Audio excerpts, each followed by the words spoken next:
That's the one. Buckle up, baby. Tonight on Gay and Afraid. Help, I'm gay. Sorry, I was reading through some of your comments. A lot of you guys are like, oh, this guy's going to get canceled. I'm not going to get canceled. I hope not. All right, let's get this party started. What's going on? Fucking Sunday, man. This dude goes, what happened to the live stream from last week? Yeah, we got a little too intense. This dude, Total Chad here. Yeah, I had to delete it. We got entirely too gnarly. Like we were like this thing. Oh, it was way past that. Like once you start talking about religion and like medical stuff, and I mean, it's not like we just like touched on it a little bit, you know, it was like we got weird. That was I had to take it down. It got flagged like immediately. It was like that. I was like, ooh. And, you know, I'm willing to take risks. Don't get me wrong. But Papa still got to get paid. So I had to delete it. I didn't want to. But hey, if you guys want to keep this party alive, sometimes we might have to delete stuff. It is what it is. Oh, shit. I got this little honey dip just text me. I'm going to Texas next week. I'm excited for that. I'm going to do some stand-up stuff. I know I haven't posted shit on the stand-up, but go ahead and go and try and film yourself doing stand-up comedy. See how good your video comes out. Please. I hope you do it first try and it comes out perfect, because that has not been the case for me. And I don't get to do it every 3 days a week. So it's kind of like every 2 weeks I get up on stage and then, you know, hopefully it's filmed good and then it looks good, but then the audio sounds like shit. I'll figure it out. It'll happen. Maybe, I think. But anyways, all the people new watching, welcome. We're going to be doing a call-in show. I did put the link in the chat already. I will do it one more time. Apparently there's a way to pin it, but I'm slightly retarded, so I don't know how to do it. But I will figure it out. Okay. All right. What's up, brother? The Dirty Grower. What's up, man? A lot of people up in here. Let's get through some comments. So last week, right? So the topics for today, you guys can pick whatever you want, but I put resentment, regret, and people's opinions of you. Okay. Because I get a lot of people that want to, you know, start making videos and all this stuff. And I try helping people out. You know, I give them a little bit of information. But something I always tell them is be prepared for people's perception of you online. Like in person, you're always going to have someone who doesn't like you. It's just how life is. I don't care what job you have. There's always that one person or someone that just, for whatever reason, they just don't fucking like you. I mean, that's just how it goes. But on the internet, it's like an open invite. All right. And now it's not based on just what they think of you. It's also based on your numbers.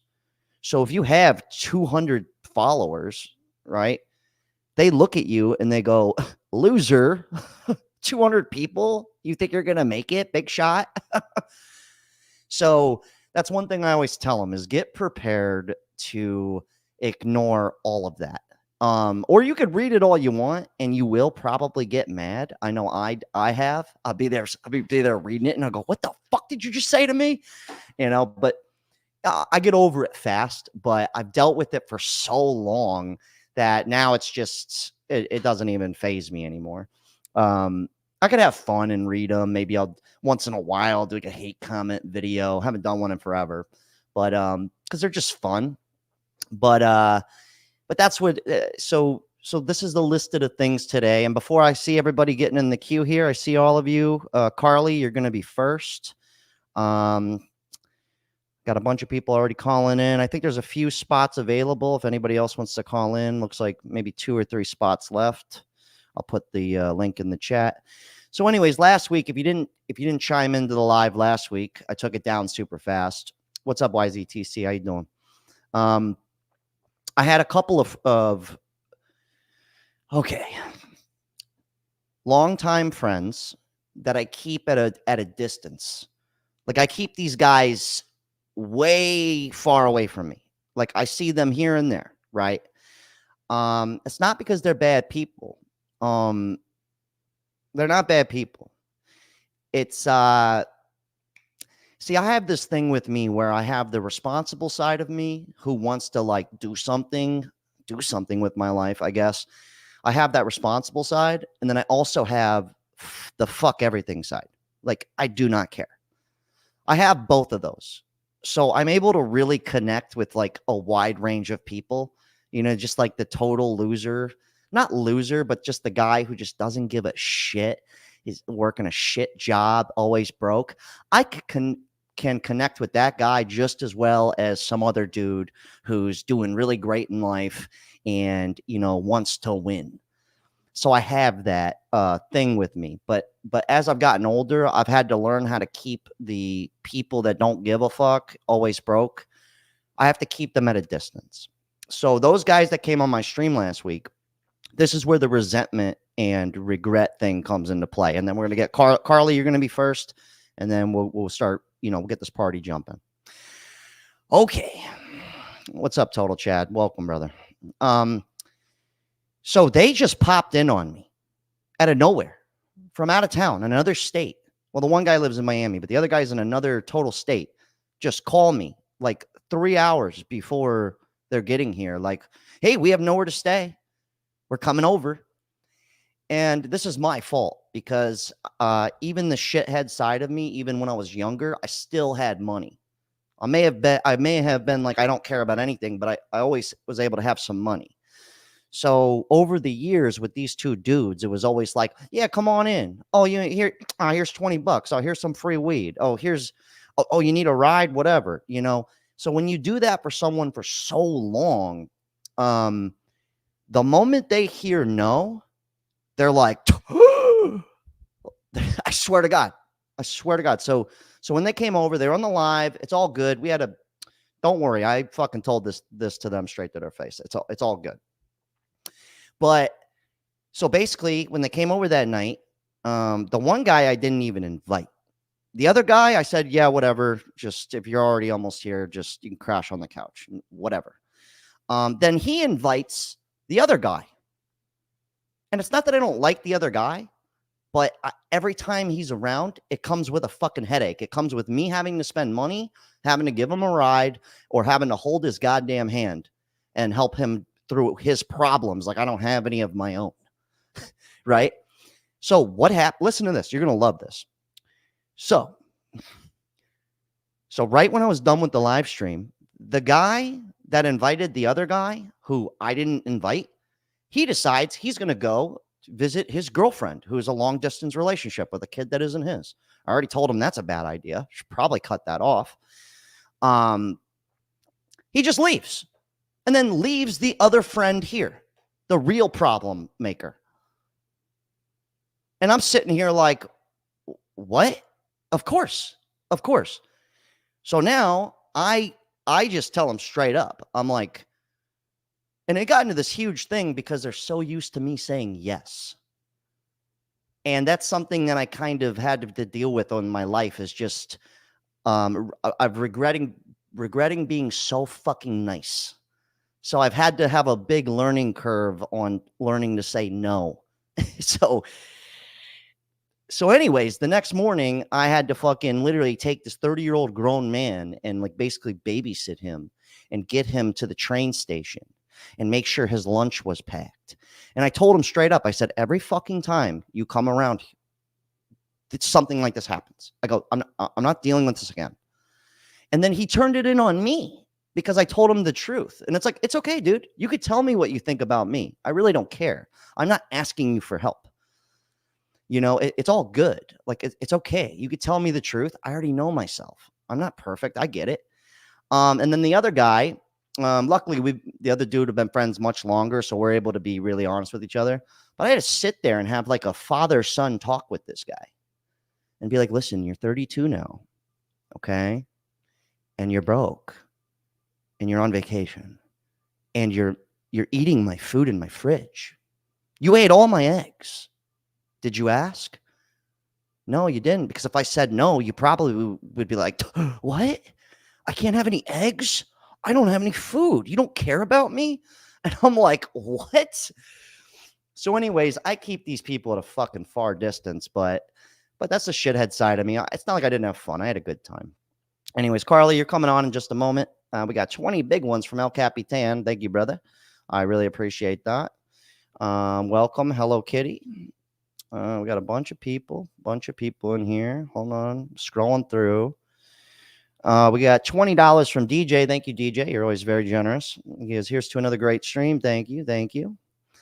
All right, let's get Carly in here. I'm blabbering too much. We'll get down to the nitty gritty, but you guys can pick whatever topic you want. But if you got a list of regrets and resentment, let's talk about it. Dirty Mike and the boys, $2. Take a hit. Done. All right, Carly, you're coming in. Let me mount up. Make sure we're good here. Oh, we look good. All right, Carly, you're coming in, sweet cheeks. Hi, Jack. What's up, sugar? All right. How are you? I'm doing great. So, Carly, Good. how old are you and where are you calling from? Well, I'm 18 and I'm calling from Clearwater, so around Tampa area. Yeah. Right across the pond, as they say. Yep, definitely. Very cool.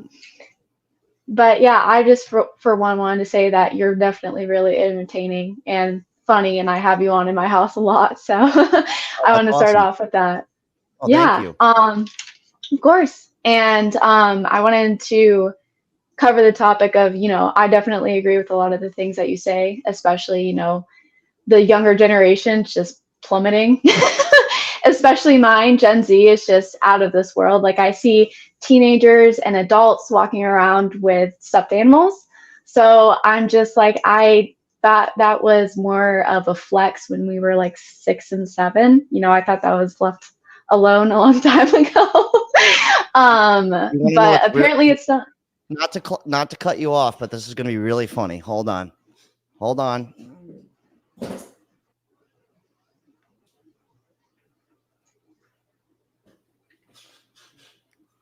I hope this picture focuses. Hold on. That's me holding my action figures. Hold on. No, but I used to not go anywhere without them. I'm serious. Like up until like it got weird. It got to the point where I was like 9 or so, but I was like I was cool with everyone and stuff, but I would like have my, I would have just like a toy with me. It was just normal for me. But I'll never forget when it got to the point where like a 10-year-old was like, nice toys, dude. And then I remember like going home and I was like, Mom, I can't bring my toys to school anymore. Yeah. So anyways, keep it good. It is a bit odd, but keep it going. My bad. Well, no, you're good. But yeah, I just don't get it. Maybe I'm missing the point. Maybe I'm missing, the fad of it, but I just don't get it. And with that, they're on top of it promoting mental illness. They're promoting, depression is cool, anxiety is cool, being in a psych ward is cool. And I'm just like, what is this? Sponsored by BetterHelp.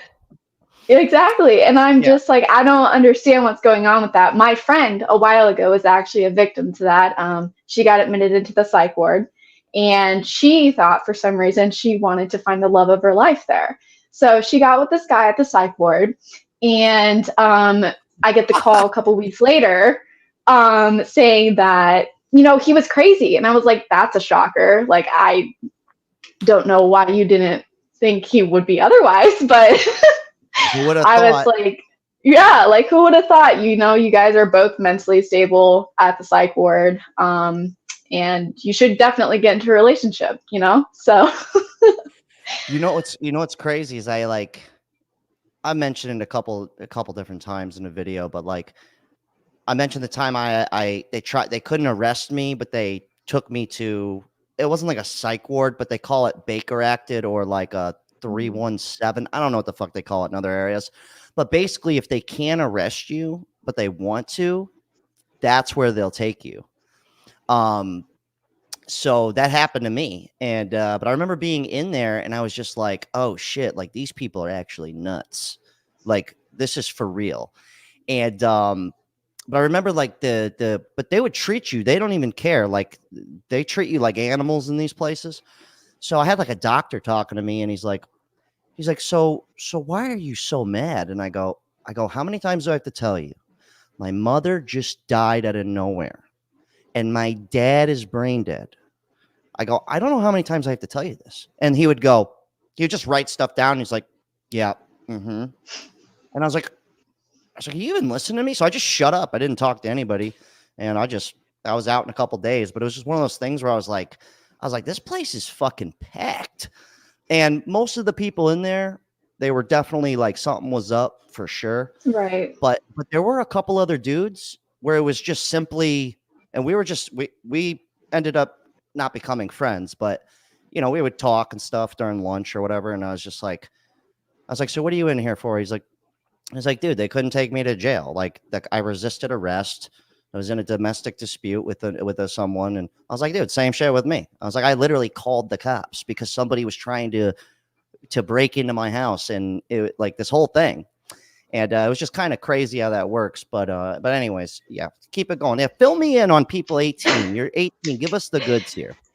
Well, I mean, I don't know. I just don't really have too much faith in my generation because there's two like polar opposites of people. Like there's the people who take advantage of all of the information on the internet and use it. And like I know like a 15-year-old who owns his own business.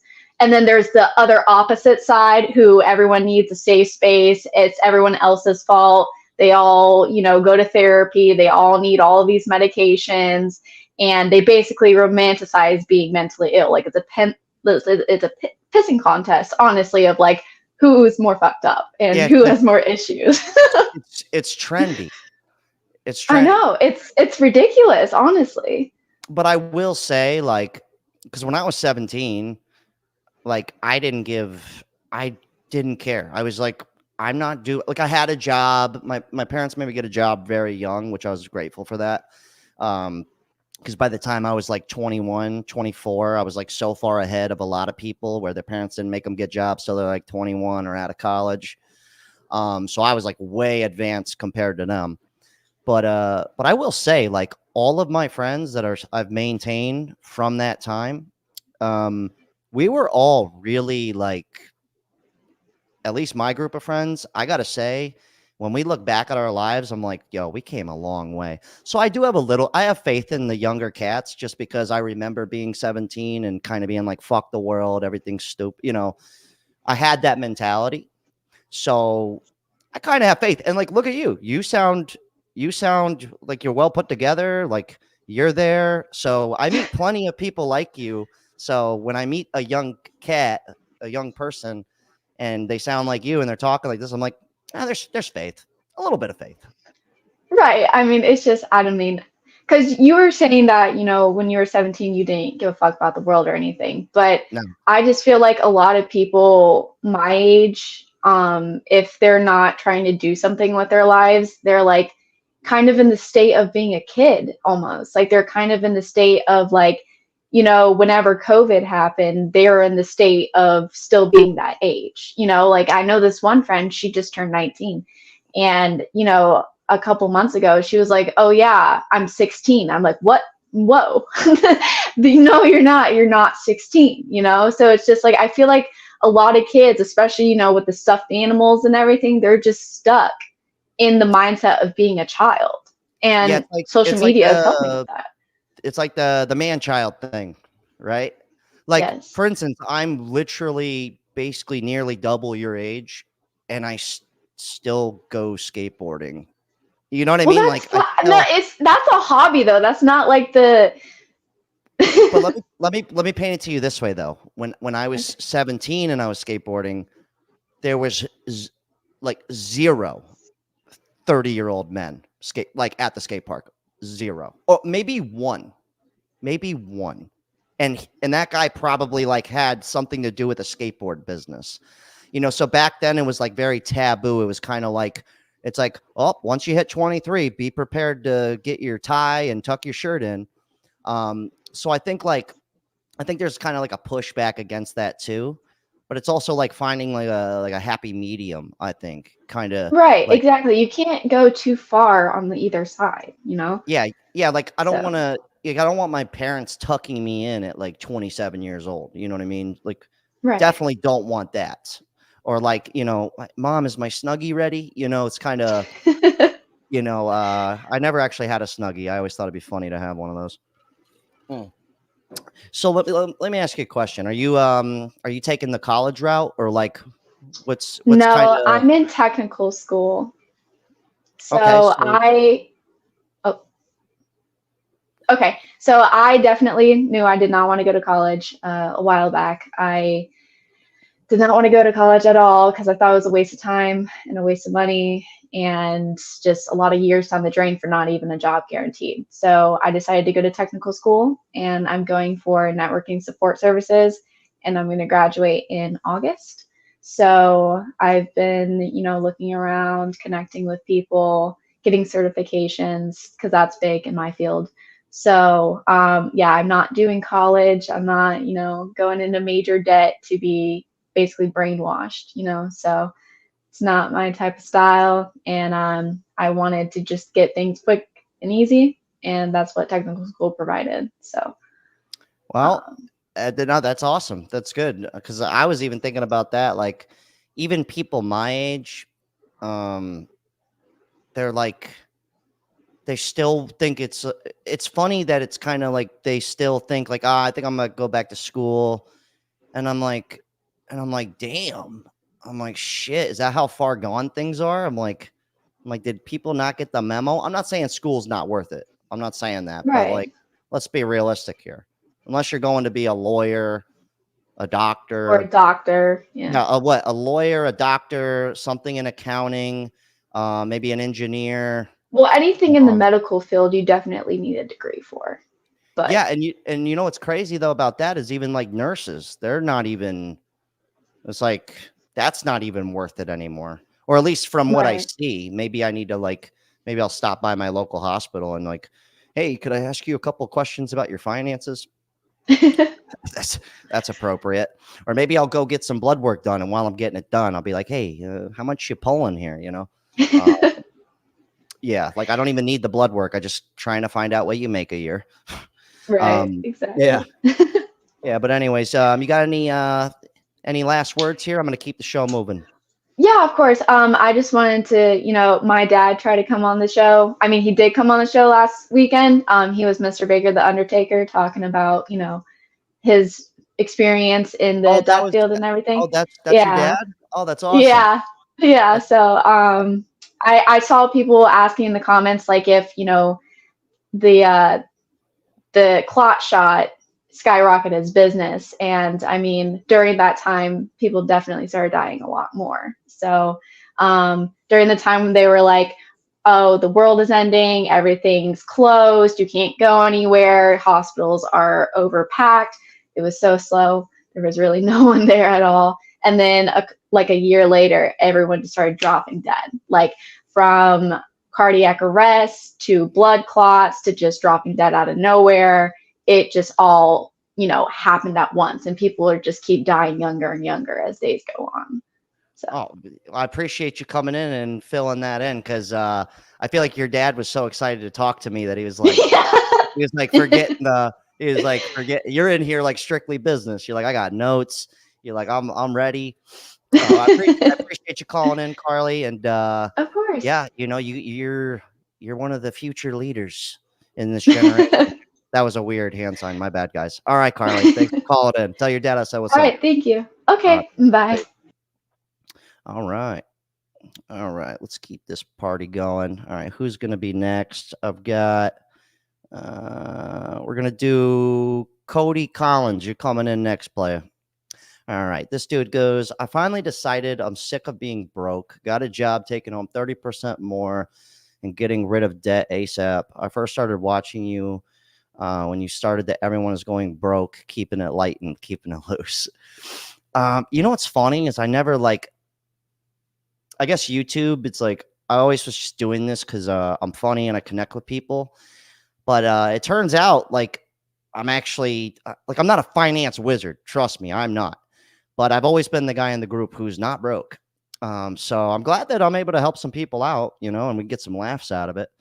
I highly advise everybody stack up as much cash as you can, for sure. Can you add a fade in, fade out on each shot? Okay, I don't know what that is. Let's see. Lost many of so-called friends over the years. Now I have few. Loyalty is becoming rare nowadays. Yeah. Yeah. Luckily, all my friends, like my brothers, they're we've had our hiccups. Don't get me wrong. We've all had our fair share of fuck ups, but yeah, there's a lot of friends though, man. I got to keep them way over there. I'm talking like I will see you once a quarter, once every 3 months. We can kick it outside of my house. Yeah, I know. It's fucked up, but it's the truth. It sucks. It really is. It's unfortunate. All right, let's see who we got next. Who did I say is coming in next?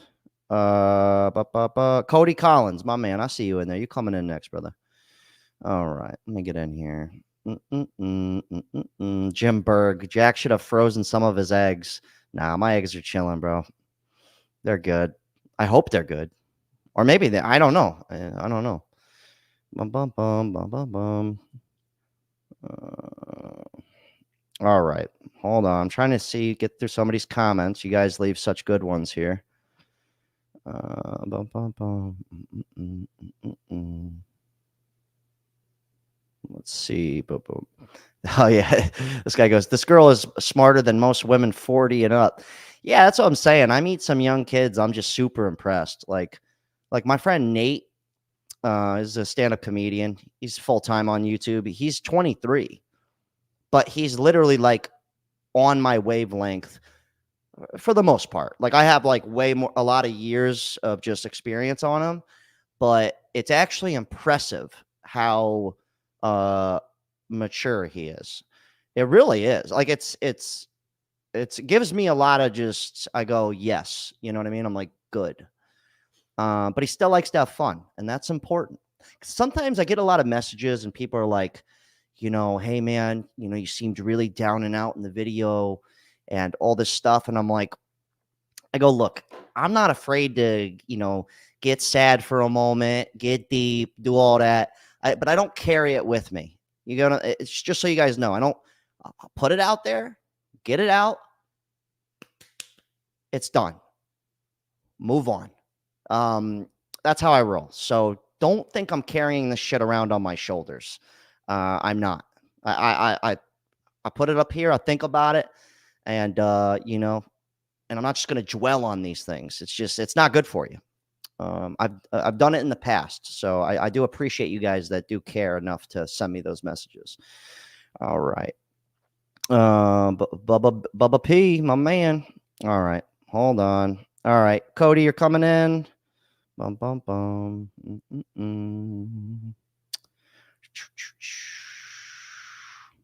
Dude, I'm gonna need somebody to come do these comments for me. It's just getting to the point. You guys have so many good ones.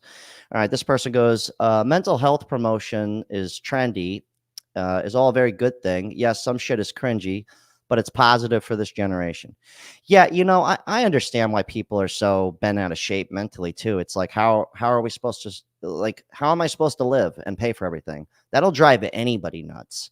So I do get that. It could be a good thing. Definitely, it's good not to hold it in. That's for sure. So, but I think what she meant though is like people creating.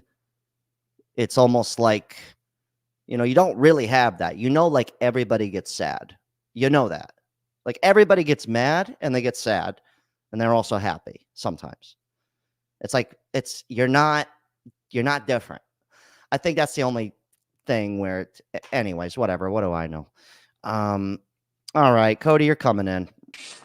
All right, Cody, you're live, brother. Captain Jack Morgan, what's happening? My man, How you been, brother? Man. Oh, I'm totally stoked. I've been pretty well, man. So, Cody, how old are you, and where are you calling from? I am 30, turning 31 in August. I'm calling from North Carolina. I actually called in like 4 weeks ago, shot the shit for the first time. But yeah, dropping back in, man. Yo, first note, Carly was normal as shit for an 18-year-old. I told you. You don't come across many normal teenagers nowadays. And I mean, what is normal? It's but she Well, seems like she's got her head screwed on straight, and her parents did well. You know, a set of morals. She sees through the bullshit. So there is faith out there. I mean, or at least there's hope for these kids. put it this way, like I go to the skate park at least once or twice a week, and I'm generally the oldest guy there for the most part, except for on Wednesdays. There's a bunch of people my age that go. We all just go at the same time. Every Wednesday, we just link up. It's just a bunch of old guys and then a bunch of 15-year-olds, or like 15 to 25. But, you know, at the skate park, you don't really, age is a thing, but at the same time, it's not, because we're speaking the same language with the skateboard. So there's a lot of kids. We'll be there. We'll all just be like a basketball game where you play pig and you're trying to match each other's shots. We do the same thing, but with skateboarding. And there's like young kids there, like 15-year-olds, and they're on the same wavelength as that. So they're like you know, normal kids, which is like a good sign. But yeah, they're not. And back to the mental health. Sorry to cut you off, but it's big pharma. I mean, I hate to use it as like a just that term, like the government or they are trying to, but big pharma truly is always, they've had an agenda to keep people numb and dumb, you know, and it's proven time and time again with, I mean, just look back at the history with, I mean, crack in the 80s, that was the government, and, you know, big pharma probably wasn't involved with that, but then it turned into, you know, cocaine, and then also from the cocaine, you got the oxys, and then the heroin, the Percocet. That's when big pharma stepped in and it all became prescription. You can just get your drug, you know, over the counter. And it's really showing a huge effect on this youth, particularly like this generation. I mean, they are the product of the parents who were just being fed drugs for a bunch of shit, and now their kids, aka these teenagers, they're all fucked up mentally. You know, they're all, or at least they think that they're more screwed up than everybody else, and in all reality, they're just like struggling connecting with their own emotion. And I think that that's a big thing, is that people nowadays are so detached from themselves and from each other that they're like emotionless. We're all just like droids on our phone and just connected via text message or message. And I mean, it's really taken away the human interaction and the human. And I think that's what these kids are. That's a huge thing with these teenagers, that, you know, we took them out of school for COVID and they weren't socializing correctly. And again, I just think that they're struggling mentally and emotionally, and they need, I don't know, therapy, maybe. Well, another thing too, you got to think about it like this. To touch down on, I don't want to get too big on like prescription medication and all that. But they already proved that the high rate of dementia and Alzheimer's is just hereditary. So that's already that thing's already been debunked. Okay. And I'm just going to take their word for it. All right. Hopefully you guys can understand the sarcasm on that one. But like with the phones, right? We're all addicted. We're all here right now, probably through our phones for the most part. Like I'm on a computer, but like if I wasn't, I would be on my phone through this, doing this with you guys. Correct. That's cool because it's a way to have like a community and connect with your friends and talk to people. But like, I don't know, man. I think it's just different. Back to the numbers thing. I feel like when I was in high school, nobody was judging me based on my Instagram followers. Right. No, it didn't exist. MySpace existed, but it was so new. Nobody cared about your followers or how many friends you had. No, you were judged on who you were with. Yeah. Yeah, like that wasn't a thing. Even when Facebook first came out, no one was judging me because I had 200 friends on Facebook and Bethany over here has 2,000. No one cared. No one gives a shit. No one, yeah, no, that wasn't even a thing. And now that's the number one. And here's the fucked up part is I actually have people who don't even use Instagram or anything. And it's literally because it actually hinders them. So they'd rather just not have one than have an account. You get what I'm saying? That has 80 followers. So a while back, 6-7 years ago, I cut all social media out of my life. And I forget where I heard the term, but someone out there referred to social medias as brain drain.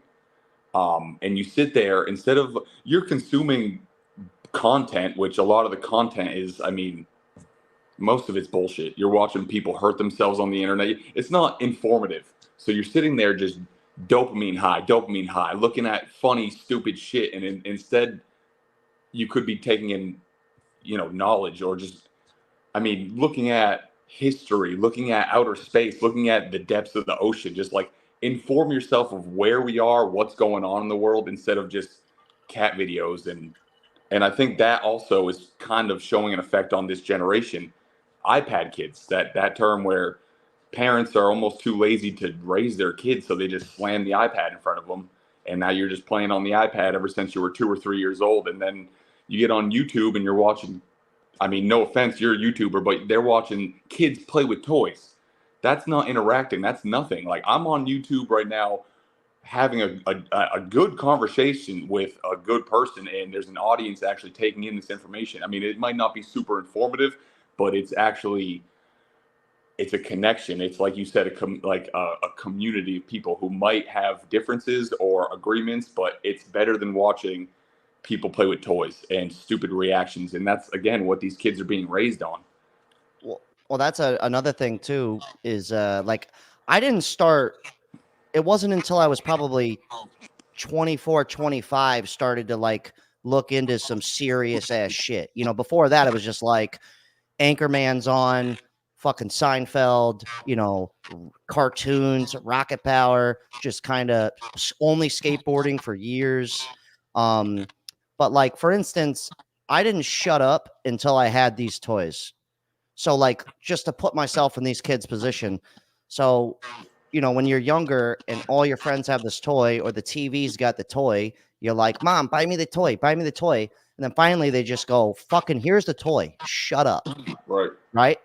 So it's the same thing with the iPad. It's the same shit. Yeah. It's the same exact thing. And we had video games.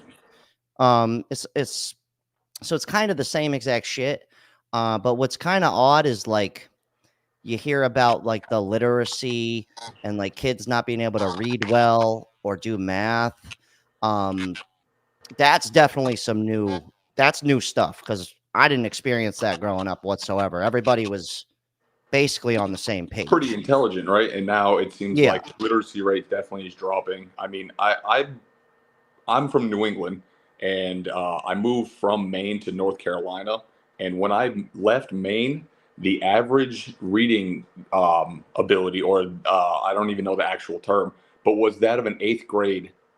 It was an 8th grade reading level, was the average person's reading level in the state of Maine. And it's despicable. It's sad. But that's one state. I'm not trying to judge the United States on one state that's off in the northeast corner, almost in Canada, where no one's doing anything. But to completely flip and kind of change subjects, Carly kind of touched base on it, and so did you. Talking about how friends kind of will like do you dirty, or they'll or they resent you, or then you start resenting them. Yeah. So I've noticed in my life, from my experiences with friends and family, that friends and family generally will be the first people to stab you in the back because they expect it to be okay, and they think that they will be able to patch up that stab or that wound easier than per se a stranger. A stranger's, in my opinion, again, this is my life experience. I haven't really had many strangers cross me dirty, or people that were acquaintances or people that I've known. It's always been people that were close knit with me, and a lot of those people, unfortunately, have passed away due to drug use and mental health issues. And well, that's what they fucking get for messing with you, buddy. No, I'm just kidding. Bad joke. Hey, it's the comedy side of you. It's funny that you bring that up because, or at least bring some comic relief, because I live in Jacksonville, North Carolina. There's not a lot to do here. And I was talking to my wife about starting a comedy club, and I just saw in the local newspaper that somebody is starting a damn comedy club. It's like I put the energy out there and they just took my idea. Wait, if it's not up yet, reach out and tell them you want to be a part of it. Yeah, invest in. I probably should. And I also have been thinking about starting doing stand-up comedy. Not that I'm a very likable person or I have a great personality, but I'm easy to laugh at because I'm kind of funny looking. And I think that that's a decent premise to start with. Just kind of banter on yourself. And I've also had a decent life of tragedy, and tragedy equals humor normally. If you want to have a change of heart, go do some stand-up comedy, and I hope no one laughs. I hope I bomb. Wait, and I swear to God, you treat people so much differently after that. After you have this feeling of like the most emptiness you've ever felt and wanting to cry as I'm an a piece adult, of shit. I failed at something, right? Bad. you will be super respectful of people who are trying anything after you go through that shit. I promise you that. Well, it's 1000%. cliche, and cliche sayings have stood the test of time, but Rome wasn't built in a day.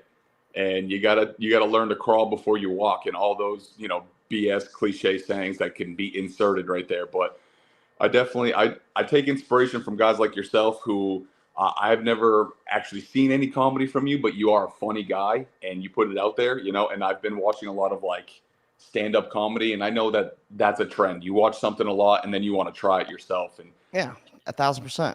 it's a hobby. It's kind of like your skateboarding, man. You gotta have a hobby in life. You gotta try something. So never stop kick pushing, dude, no matter how old you are. Never stop busting that tray flip and that kick flip, brother. Oh, 1000%. And I was just going to say, I'm going to wrap this up with you, Cody, but if you guys want, there is stuff of me doing stand-up on the internet. Just go to YouTube, type in Jack Morgan, blue balls, purple dick, and that's like the second time I was ever on stage. Nice. And it was recorded. It's there. I have stuff. It's just I don't put it up because it looks like shit. And I'm going to figure out how to film it well. And when I do, I'll start posting it. And then you guys will go, oh, he does do it. And it's eerily similar to what I do here, except for it's just me and a microphone. And I have to paint the whole picture.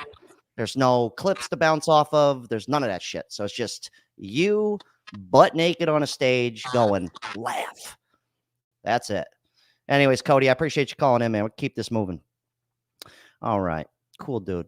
All right. This guy goes, I don't think having plushies or collecting action figures or skateboarding is equal to being developmentally arrested as long as you are functioning like an adult and able to manage yourself. Yeah, see, I'm talking about their literacy problems. I can't even fucking read. Like, who am I? Seriously. What's up? What's up, Lord of the Pies? Anyways. Yeah, but that was like the fuck you side of me because I mentally dropped out of school in like 8th or 9th grade. I just was like, I'm over it. I've learned enough. My fault. I probably should have paid attention more. Maybe I could read and spell better. My math is on point, though. Try me. Dude never stopped skating. I won't. I appreciate that. Actually, that's a lie. I have stopped skating for like a year. That was the longest I've ever went. All right, who's going to be next? Who's next? We've got We're going to do Robbie. You're going to be on next. Just give me a moment here. Slide through some comments. Whiskey Tango, what's up, brother? How you doing? That's my man. Oh, yeah, this is perfect part of the show. So next Sunday is going to be canceled for the live stream. I'm going to be out of town. But this gentleman here, Whiskey Tango, and another gentleman, RC Wolfie, those are their @ names. We have all compiled up some money together. And so on June 2nd, that following Sunday, we're going to be dishing out some more cash for you guys. This isn't going to be an every week thing, but every month or a couple of months, round up some money and just go, here you go. Whatever. Why not? What do you want me to go spend my money on? A Porsche? It's like, who needs one of those? Someone actually, I saw a comment in here. It said, how much do you make off of YouTube? It's honestly kind of laughable, actually. It's no like 30 grand a month or nothing like that. It's nothing crazy like that, but it is like, it's kind of a joke. And that's why I say it all the time. Like, things just don't make sense.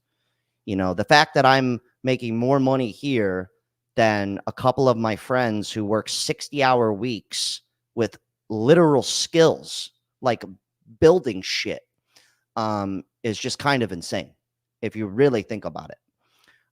So not too much more than them, but enough to where, you know, if I were to tell them, or I have told two of them, they're like my brothers, but each time they're just like, you're an asshole. And I was like, I shouldn't have said anything to you. But anyways, I highly recommend you guys try it out. You don't need to be famous to make decent money off of it. That's for sure. That's why I recommend it. What do you want me to tell you to do? Go do some side hustle I've never done? 7 side hustles.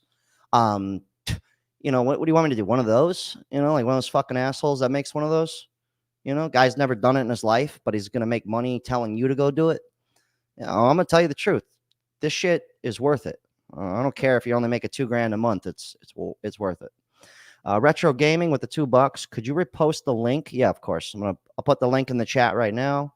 One day I will figure out how to pin the comments. And yeah. So the link's in the chat. Just click it and take it, baby. Traditional college is really just for the wealthy people who want to learn something.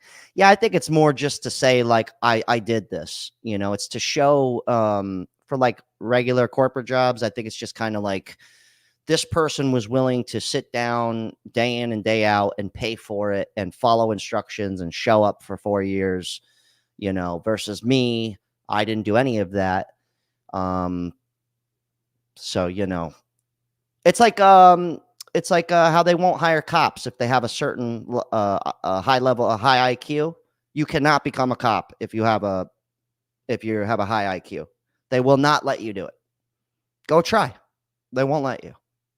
I didn't make it up. So in case you didn't know that, no offense to cops, just saying. Like for me, I have too much empathy, you know, like I'm too rational, I guess. You know, so if I were to go arrest somebody for some like petty shit, you know, it's like, no. It's like, why am I gonna, the dude's going 5 miles over the speed limit. I don't, like, who cares? Like, he's fine. No one's dead, you know? Like, so that's why they don't want people like that being. Anyways, we're going to get canceled. God damn it. These lives get out of control. All right. Who's coming in? Robbie, you're coming on. Give me one moment here. Oh, we got $50 from downtown.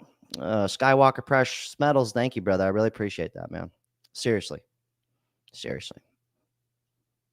I'm going to cry. Yeah.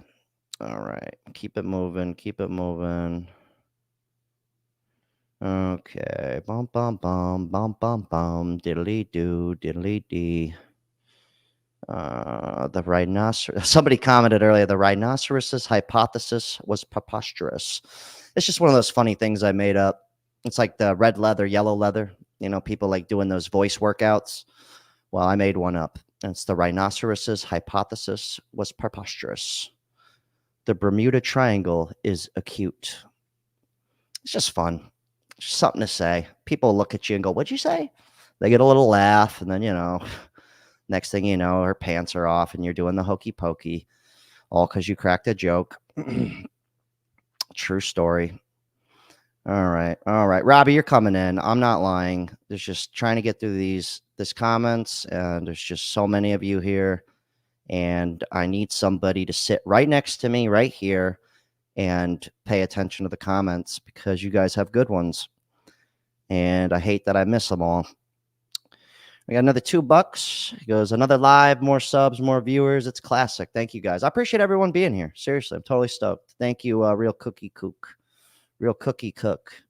Saquon, my boy. What camera and computer do you use? I have all my stuff down below in the description, guys. No affiliate links.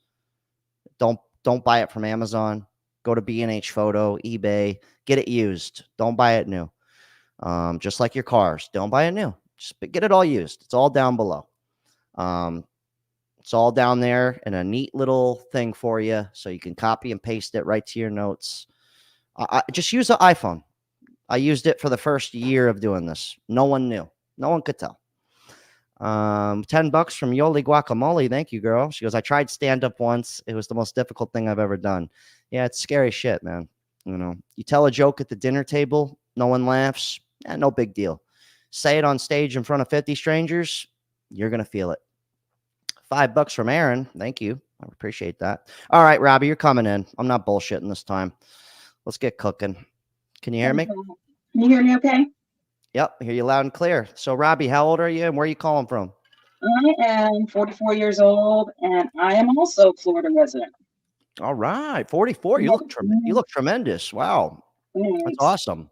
Not that your age has anything to do with it. I'm just saying. Yeah. So, anyways, so what's on your mind tonight? I don't know. I was listening to your first caller. Props to her because she seems like she's got a pretty good head on her for being 18.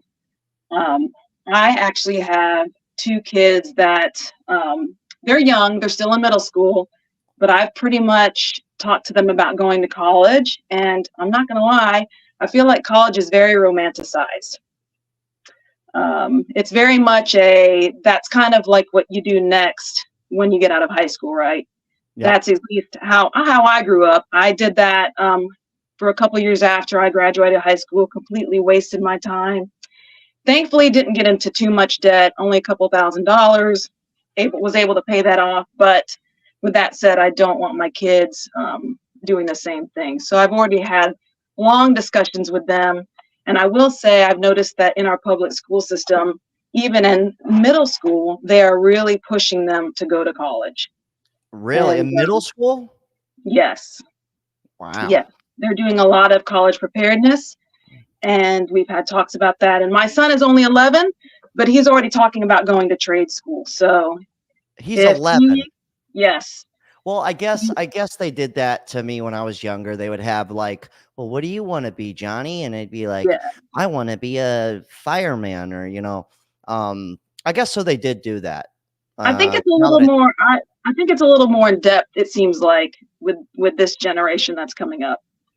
So yeah, well, once they turn a certain age, you know, at least for me, 12 to 14. I mean, 12 to 16. You start kind of, at least for me, I could be tripping, but you kind of go, well, I know everything. So, you know, good luck trying to convince me. So I don't know. We'll see what happens. But all I know is I didn't go to college and I partied just as much as any college student. Yeah, I did. You don't need to go to college to party, guys. You don't. No, you don't. I did it. Yeah. No, you don't. I did go for a few years, and I did go back later in life. I actually recently became a registered nurse a few years ago. However, my college, I made sure that was paid for. So I did not go into debt whatsoever to do that. I made sure. You went to be a nurse. That makes sense. So let me ask you a question. Are you a nurse, right? Is that what you're doing right now? Yes. Nurse? So you don't have to like get totally financial with us, but like, is it still worth it to be a nurse? Like, what's your thoughts on that? Like, I don't want you getting in trouble or anything, but I mean, yeah, it is. I will say in Florida is one of the, they underpay their nurses and a lot of their hospital staff here, which is amazing to me considering we have such a high population of retirees that live here. So, but even with that said, it is worth it as long as you don't, some people can go really into debt doing it and they don't have to. But as long as you're smart about it, it's worth it. Now, yeah, mentally, I was always curious about that because like being a nurse used to be the shit. So I hear 2 different things with it. You hear the nurses that are like clearing 6 figures, and then you hear the nurses where it's like, I'm only making, you know, 55K this year. And no, there's no 6 figures in what I'm doing. There are some nurses that can potentially make that amount, but they have a lot more education that they have to go into. They're a lot more skilled, things like that. They're more of like your anesthesiologist things. Well, yeah, yes. When I hear the 100K nurses, though, they're always one thing in common. They're well above 40 years old. You know, they're not like 27, just got into the hospital clearing 100K. No, and some of those figures you might be hearing were from like the COVID days. There was a lot of government funding that was going into the hospitals. And so a lot of nurses actually left the hospitals and went to go travel, and they were getting a lot of money traveling. Travel nurses. Yeah. That's what it was. So a lot of that is starting to fade away. So I'm sure a lot of it has to do with the lack of government funding. But yeah, a lot of it is going away. Gotcha. Hold on. I just want to reply to this dude real fast. Lord of the Pies, he goes, there are intelligent cops. All right. I knew people would take this the wrong way. You literally have a criminal justice degree for many police forces. All right. I said a high IQ. I like you. They don't want anybody who thinks, I mean, how much can you really think for yourself? You know, every word I'm saying, I was taught. Let's not get too deep. But what I'm saying is I could go to college and get a fucking degree. Okay. Most people can do that. I don't mean like we're just going to drop it. I don't mean it like you can't go just because you completed college doesn't make you fucking doesn't mean your IQ's high. It's two different things. It doesn't have to, whatever. We're not going to get deep on that. I'm just saying whatever. Anyways, cops are perfect. It's all good. My uncle was a cop. Now he's my aunt. We make jokes about it. I get it. Okay. To my godparents are cops or ex-cops. I'm not saying these people are stupid people. I'm not saying that. There's a difference, I think you mean, between book smart and. Yeah. So smart is like quick-witted, right? So you could be book smart. So you're quick with that. So you're over here. Like I'm just smart. So when somebody would call me a smart ass, I'm like, thank you. You're just hiding the word smart with ass. So, you know, there's different levels to the shit. I'm not saying I'm smarter than everybody. I don't mean that at all. I'm just making a point. Anyways, sorry. One last thing. We got $50 from Jeremiah. He goes, donate this to someone in need. I have been blessed. Wish to give back. Proud of you. Debt free. Thank you so much. Actually, you know, I did this giveaway and people just reached out to me instead of the guy who was actually giving the money. So you know what? Some guy actually asked me for $60. I might just give it to him like nothing. Yeah. So anyway, so Robbie, you got anything else you want to say before I keep this moving? Got one last thing you want to talk? I guess just a small thing. I know you were talking about like mental health and stuff like that. That is the one thing I've seen a lot in the hospital, and with issues with like mental health. And I will say one of the trends that I've noticed in the short time that I've been a nurse is, and I don't know if you've seen this, there's actually a Netflix documentary called, I think it's called Xanax Take Your Pills. If you haven't seen it, I recommend anybody watch it. It's very, very interesting. And I have noticed a lot with our older population, a lot of these people are heavily, heavily medicated to the point where they depend on some of these medications. And if they don't have them, it's like they will have a complete meltdown. And I fear for the younger generation that they're kind of going somewhat in that same route, is they're taking meds or taking drugs instead of learning to cope with these feelings on their own. That's something. Not to get deep, but I know I'm trying to watch my mouth here because we might have to delete another one if I say the wrong things again. Sorry. No, it's cool. So like the whole like bipolar thing, right? I know some people really have like they really can't like control their anger and their sadness. I get that. Mm-hmm. But there's a lot of people out there taking this medication and all I could say is it's like, dude, everybody it's normal to get like, so if somebody's 20 years old and they're getting mad at the world and they're sad, then they're happy, but then they're getting mad again. That's just normal. Like it's life, you know, like you're going to get like, when you find out like, oh fuck, I got to work forever and all this stuff, you're probably going to get a little upset. At least I did, you know? So, but what's crazy is when you keep taking that medication to level out your anger and sadness for another 10 years. Cause by the time you're 30, you learn how to like cope with this stuff regularly. So that's kind of the thing that I think is a little fucked up, but we're going to shut up about that because they're all correct. I'm actually going to take my meds. I need to hit the pharmacy later. Thank you, doctor. But yeah, it's crazy shit. But Robbie, I'm gonna keep this moving. We got a bunch of people in the queue. Thanks for calling in, and good luck with your kids. And you know, enjoy them while they're young, because they'll turn into me talking shit on the internet. All right, Robbie. All right, this was perfect. Thank you for summing this one up. I wish people just had regular names. Bree, I think, is maybe the name, or Bread. Breadin 919. Because I applied because of my IQ. They offered me a detective job off bat. Thank you. There we go. There we go. Perfect. I'm not saying you can't be in law enforcement. I'm just saying to be a regular street cop, you got a high IQ, you're going to end up like this guy with a detective job. That's all I mean. Okay, cool. Anyways, let's keep this party moving. Yeah, somebody also said I need to quit this. Guys, I'm quitting one thing at a time. In the beginning of this live, I said I have the fuck everything attitude, and I also have the responsible, do the right thing, do something with yourself. I have both of these things. So, you know, I barely drink. I don't smoke that much weed. Lately, I've been smoking more than usual at night, but whatever. I go through phases. Sometimes I won't smoke for like a whole year. But this is like the last thing I'm holding on to. This is the party. I'm hanging on to it. Because I used to be such just a party, just live life kind of guy. And I still am, but I just do it in different ways now instead of like going out and about and all that. But cigarettes had just a grip on me, man. You know, and it really is addictive. It really is. Went to college for 2 years, took me 4 years to pay it off.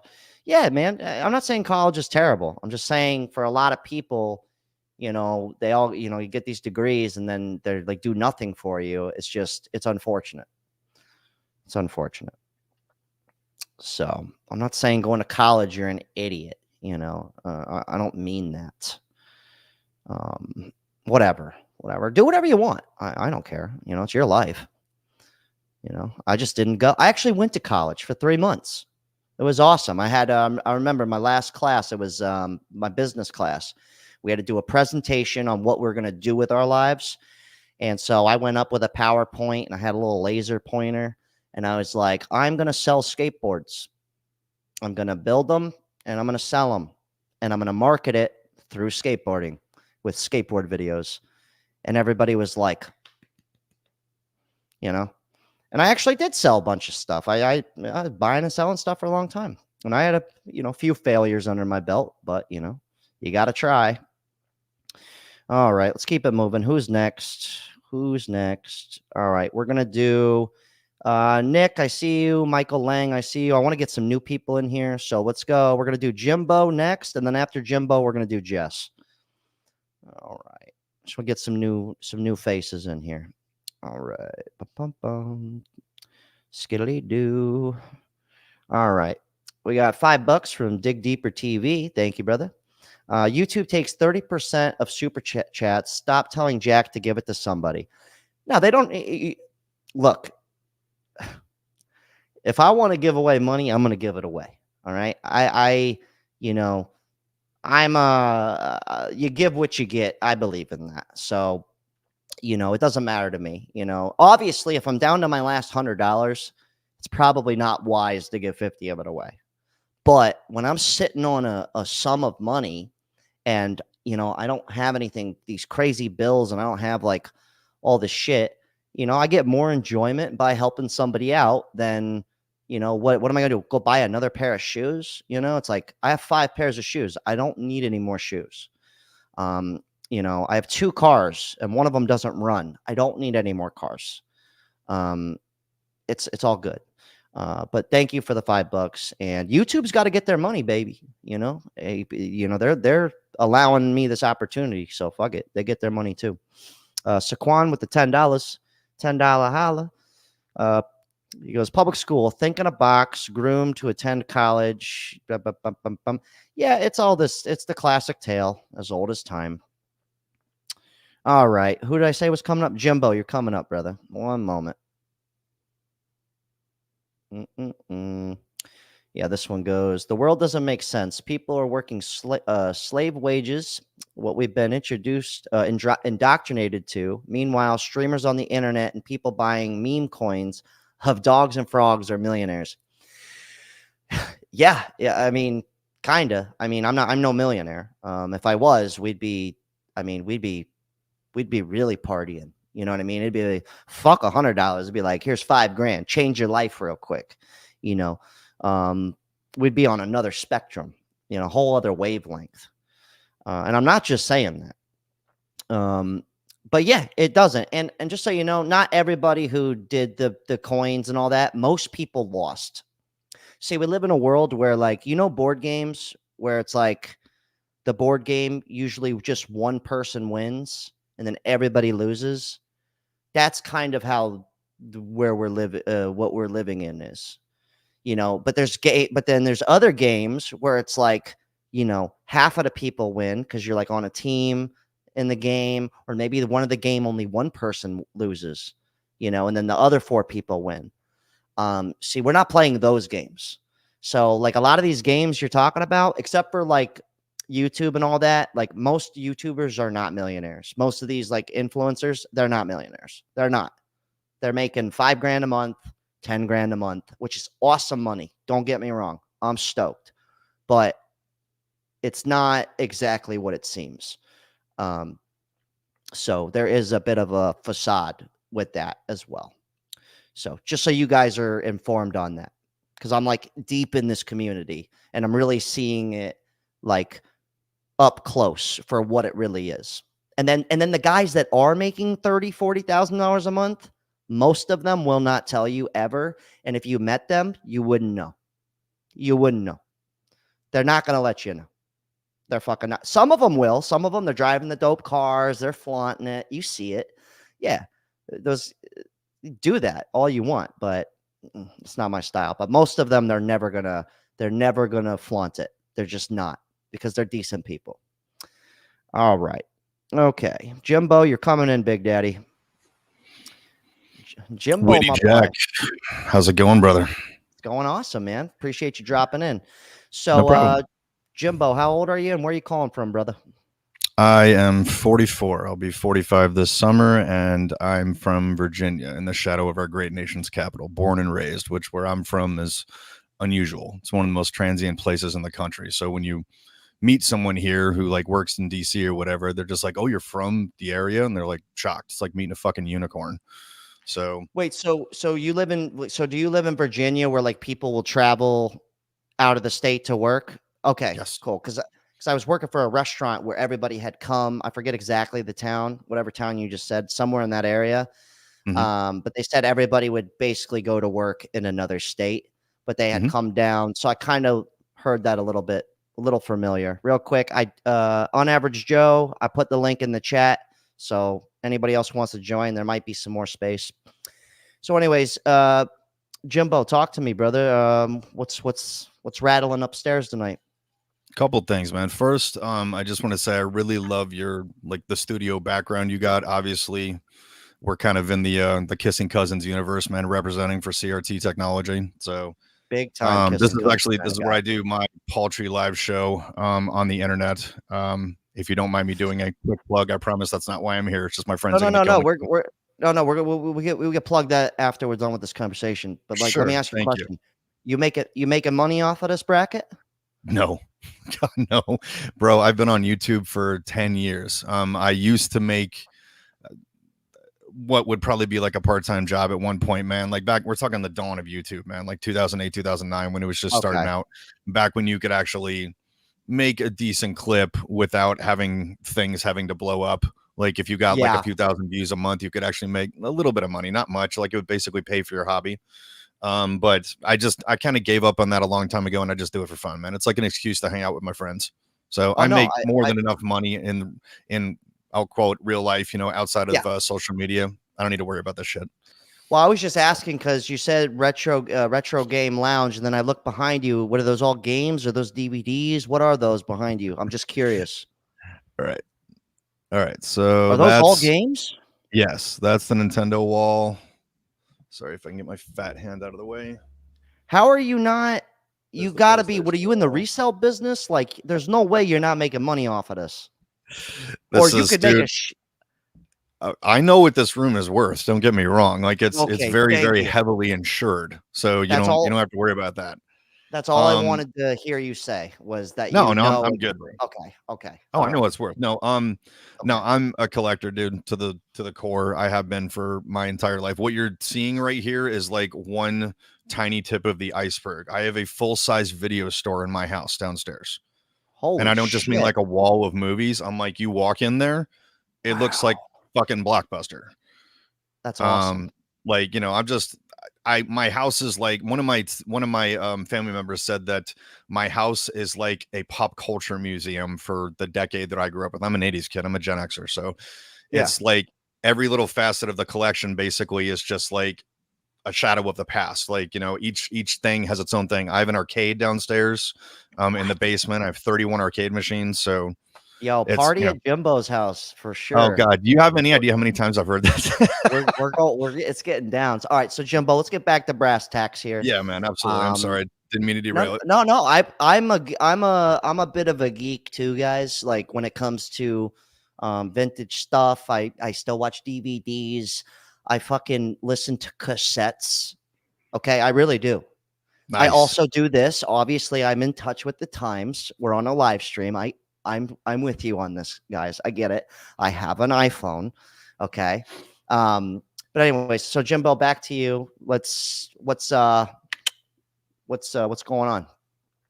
I'm not gonna the bookend on everyone else, man. Like the young lady at the beginning, it was nice to see like kind of a refreshing take from Gen Z, man. So I'll give her a quick props on that. She seems like she's a very level-headed young lady, and that's very refreshing, especially for guys my age, where it's like, dude, one of them's going to be president someday. So yeah, hopefully maybe it's her. one of her, hopefully it's someone like her, and they're like, Jesus, we're not totally fucked. But no, just first of all, big fan, dude. The missus and I watch you all the time. Like it's thanks, you guys, you make us laugh. Like you're one of the ones whenever you come up, like instant watch. So you're doing well. Keep doing what you're doing, man. Like the second we came across your channel, I was like, dude, this guy is going to be who I wanted to be on YouTube like 10 years ago. Like this guy's going to go somewhere. You've got it. Keep doing what you're doing. Don't change your format. Like seriously, just take it from the guy who failed at it. Stay on course and you're good, bro. I promise. I actually told that. I have a YouTube friend of mine. He likes to always like think in the future.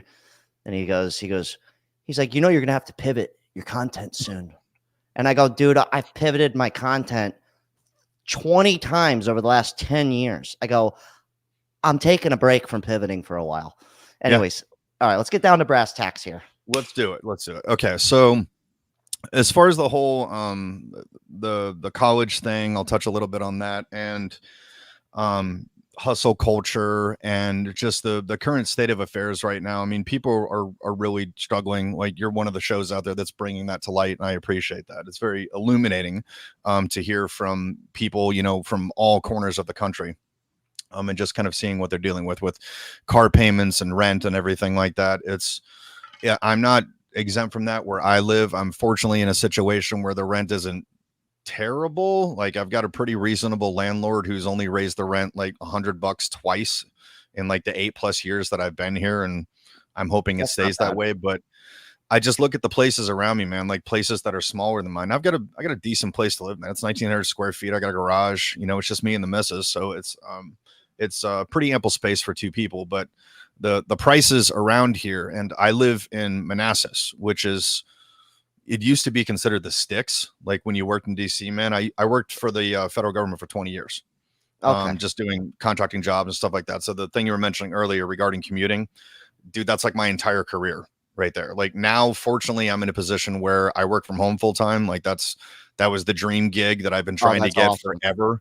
And I got it about a year ago. So never going back. I'm in the IT industry, man. So, we don't have to worry about that kind of stuff much, but the the college thing, man, like the more that I look into this, like the more college seems unnecessary to me. For the record, basically never set foot in college, and I am a project manager in the IT world, and it is nothing but hard work, a tiny bit of luck, like most people who get jobs these days. Like when you have a friend who works at a particular company and they say like, hey man, like there's a gig open if you're interested.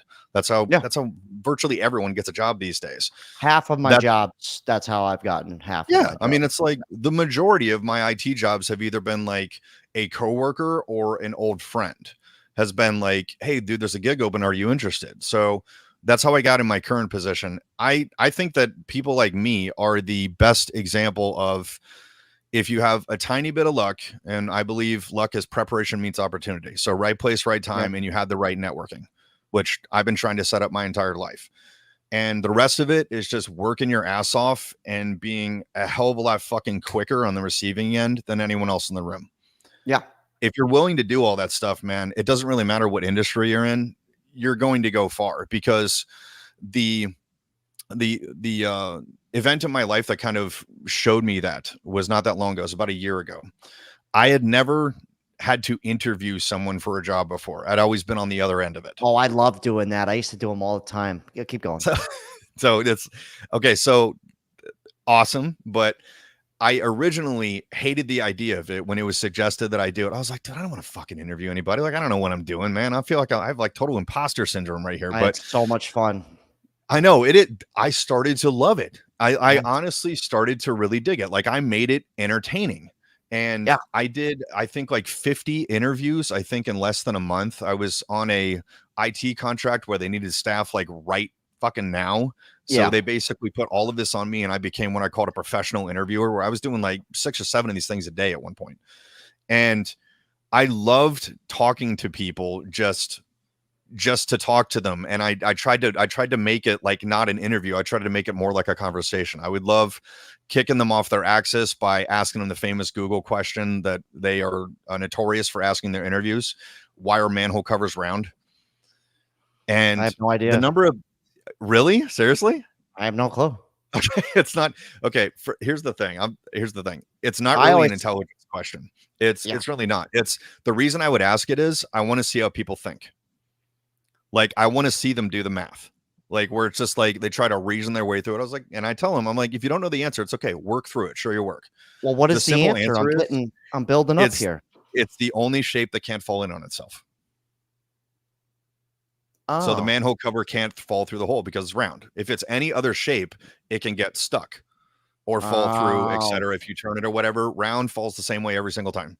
So it's like, people overthink it when you know the answer. It's like, that's kind of obvious, you know, when you think about it, but it's like people tend to overthink the problem. And I would always ask that at the end to see, it didn't really matter if they got the question right or not. It's just like, I just want to see how they think. But I met a guy, there's this a really roundabout way of getting to it, but I promise there's a point here. So one of the guys I interviewed, and this was for a really high profile IT contract. I can't say where, but it's okay. They're tied into DARPA. So they're doing some next level shit there, like for Space Force and all this other kind of shit, like super big weird money stuff. Yeah. Dude, weird, very weird. So there was a guy that applied for this was basically the first IT job he ever applied for. And I could tell when we get on the Zoom call that he's nervous. And it's me and it's one other manager, basically. Just we're kind of tag teaming him, asking questions, stuff like that. You can tell this guy is like, he's trying to make a good impression, but he's really nervous. And I'm looking at his resume. I'm like, so this would be like your first IT job. And he put himself through IT training and school and everything. Like he did the homework while he was working his full-time job, like put himself through training. I was like, wow, dude, that's hard. Like that's a guy who's dedicated. He worked as an HVAC tech, which has nothing to do with what we were doing. Like this is Coke and Pepsi right here. Dude, that shit's rough. It is. So I gave him the job, and it's the only of the 50 interviews I did where I told him at the end of the interview, you have the job. Oh, like wow. I made the executive decision where I was like, dude, there's a lot you don't know, but your work ethic is why I'm giving you this job. Be like, that is shining through here, that you're the guy who's going to bring hustle into this. And that's exactly what I want. That is so much more important than what you know. We can teach you what you know. We're not worried about that. You're obviously teachable because you worked your ass off while you're working a full-time job. He's got a wife and kid and everything. That is the kind of person who gets ahead in life. And that guy is a manager now, and it's only been a year. Wow. Yeah, That's we had the you just got to work. There's a thing that I actually got this from a movie, but they call it the layover test, the layover test. So in other words, it's kind of like, yeah, there's 100 applicants in here that we've interviewed that are all qualified for the job, but which one of these people would we be cool with having to have a layover with in an airport? So that's kind of, because I always come from customer service. So every time I would interview somebody, I was never a manager, but my manager just knew that I could read people real easy, because we don't really want to hire anybody that we're not going to get along with or be able to be cool with on a 12-hour shift. Mm-hmm. So that was more my thing, was more just getting them to talk, seeing how they can roll, see how comfortable they are, feel them out as a person. All the other shit we could teach you, it's bullshit. You're bringing people food and drinks. That's nothing. You could learn all that. Yeah. But I used to fuck with people. I'm gonna let you go after this. We keep this party moving. But I would fuck with people, and I would be like, "You smoke weed?" And they'd be like, "Oh," they'd be like, "Oh no, I, they'd go, "Oh no, I mean, not like not like that, And I'd go, "No, I just don't think it's gonna work out, man, because we like to get down around here." And then they'd go, "Oh well, I mean, yeah, of course I smoked. I just didn't." And I go, "Well, see, now here's the problem. You're lying to me. Now I can't trust you anymore." But I used to love doing that to people, and it would work like every time. Nice. Except for once in a while, it'd be like a person who was serious, like, "No, I literally don't smoke," But that was once in a while. Most people, I'm sorry, but if you're like 28 going for a restaurant job, you probably smoke weed. Just saying. Probably. Yeah. But anyways, I appreciate you calling in, man. And Jim, what's your channel? Just in case. You're a cool dude. I like you. I'm going to subscribe to you. I'm going to write this down. Thank you, dude. Thank you. Coming from you, man. That means a lot. Okay. So Retro Game Lounge, it's right there in the title, is my channel. The only recurring show I do as of late is a live podcast called Dirt Flicks, where we call ourselves the greatest show on the internet about the worst movies on the internet. Basically, we do exactly what you're doing here via StreamYard, actually.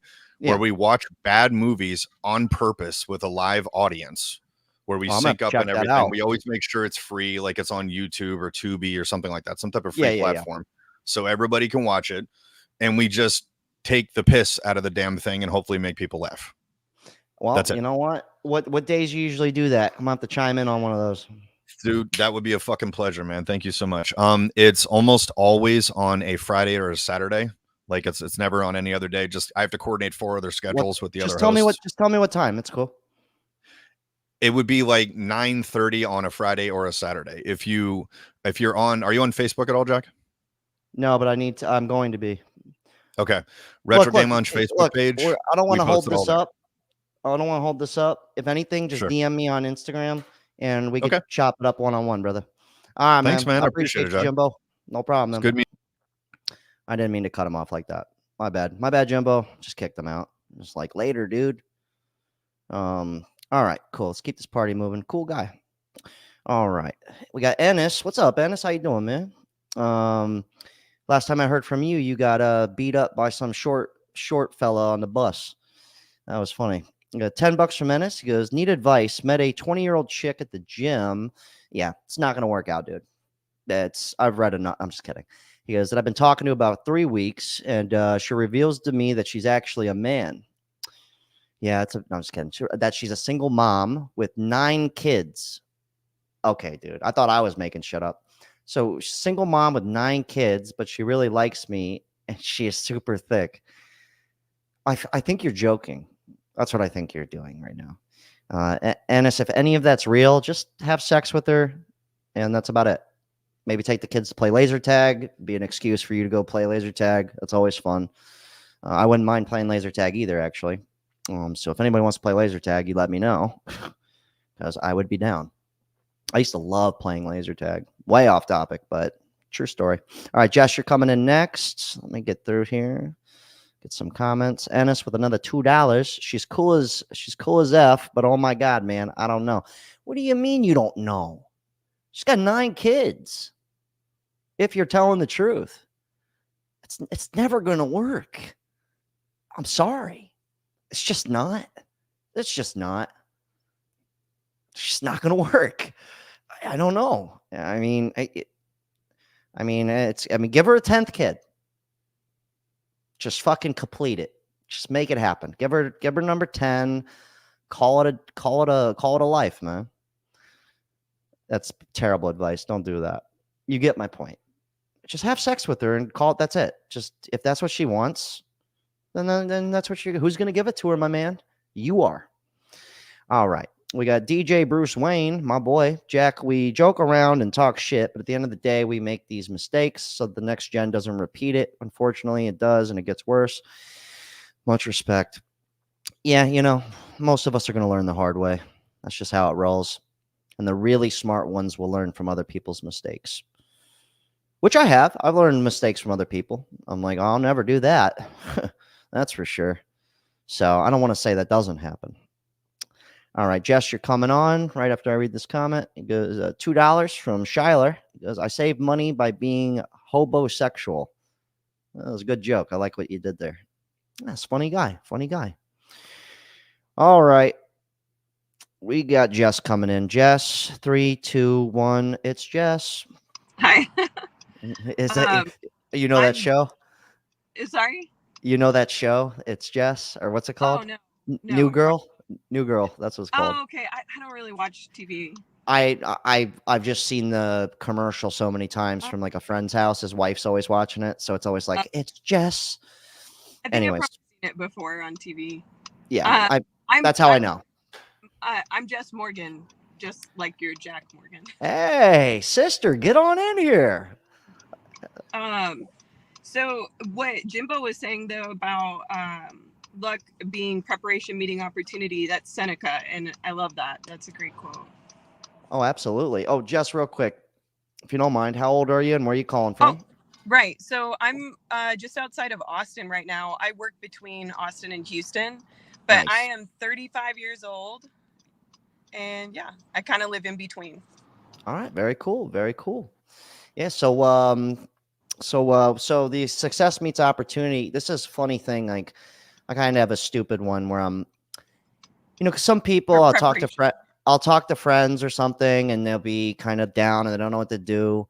And I have a stupid saying. I go, if you keep looking for this window of opportunity you're talking about, I go, maybe go try the front door. It might be open. So sometimes what I mean is like, there's people in my life where they are literally best friends with me. Mm-hmm. You literally I can hold your hand and waltz you in to internet money, but I can't make them see that. You get what I mean? I can't force them to do that. I can't do, even though they want to. That's the funny part. But it's just one of those things where sometimes there's opportunity right in front of us, but we're too busy looking around for all this other shit. But it's right there. It's right in front of us. All you got to do is knock on the door. Like I'm just the metaphor for being the door because I would let you right in. Not for everybody, but I'm saying for these people who can't seem to see it, even though I can see it for them. Just like for myself, for a long time, I couldn't see my potential, but everyone else for some reason could see it. And that's why I'm doing this, because other people told me to do it and they saw what I didn't see. And then eventually I just listened and I said, okay, I think they're probably right. Why do you think they can't see it? I don't know. Maybe it's self-doubt. Maybe they don't believe in themselves. Maybe fear of success. What if this actually does work? Yeah. Because once you do something, it's like you get out of college, right? Let's say you get out of college, you become a lawyer. Well, congratulations, your job just started. Like it just started. Like now you're going to have to maintain showing up and doing this for a long. So with something like this, you hear a lot of people want to be an influencer or something like that. And a lot of times it's for the wrong reasons, in my opinion. Which I'm not knocking it. If you want to be famous, go ahead and do it. But what they don't understand is is it's like any other, it's like a lot of other careers. It's like if I were to start a construction company or, you know, let's say I start focusing on tile and remodeling bathrooms, you know, I own the business. There's no turning it off. It's going to be 7 days a week. Even if you're off work, Yeah. it's still on your mind. 20-hour days. Yeah, every week you're constantly thinking like, oh, am I meeting my quota? Am I making enough money? Am I going to be able to pay Raphael? Am I going to be able to pay Ricky? Like, you're always, it's just because when you just go to work and clock out, you don't have to worry about all that other shit. Like I showed up, I did my job, I left, my paycheck will be in my account on Friday. You guys worry about everything else.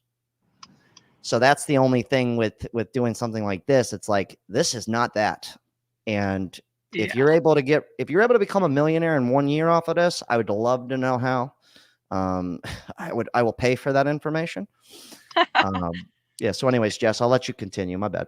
Oh, no. That was good. I guess like I would want to share like based on the things that you all have been talking about and kind of how I found you, some resources for people because I found them incredibly helpful for me. So like there's this documentary called Money Masters or Masters of Money. And it was done by an attorney in like the 1990s. He took, I don't remember how many years, maybe like 5 years researching the history of money and not just money, but currency, inflation, and like broke it down in a way that we absolutely don't have time for here. Hey, Jess, will you do me a solid? If your blinker's on, can you mind shutting that off? Oh, yeah, of course. Sorry. I'm sorry. I'm sorry about that. You're good. Yeah. Go, keep going. So yeah, basically, he explains in the documentary, it's like 3.5 hours, but everything you could want to know or grasp in respect to currency, inflation, money, what the definition of money actually is, and the difference between currency, fiat, or promissory notes. What's the documentary called? Money Masters. Money Masters. And I would encourage people to read like ancient philosophers and historians like Herodotus, Seneca, Aurelius. Meditations is great. And if they don't like to read, they can do audio.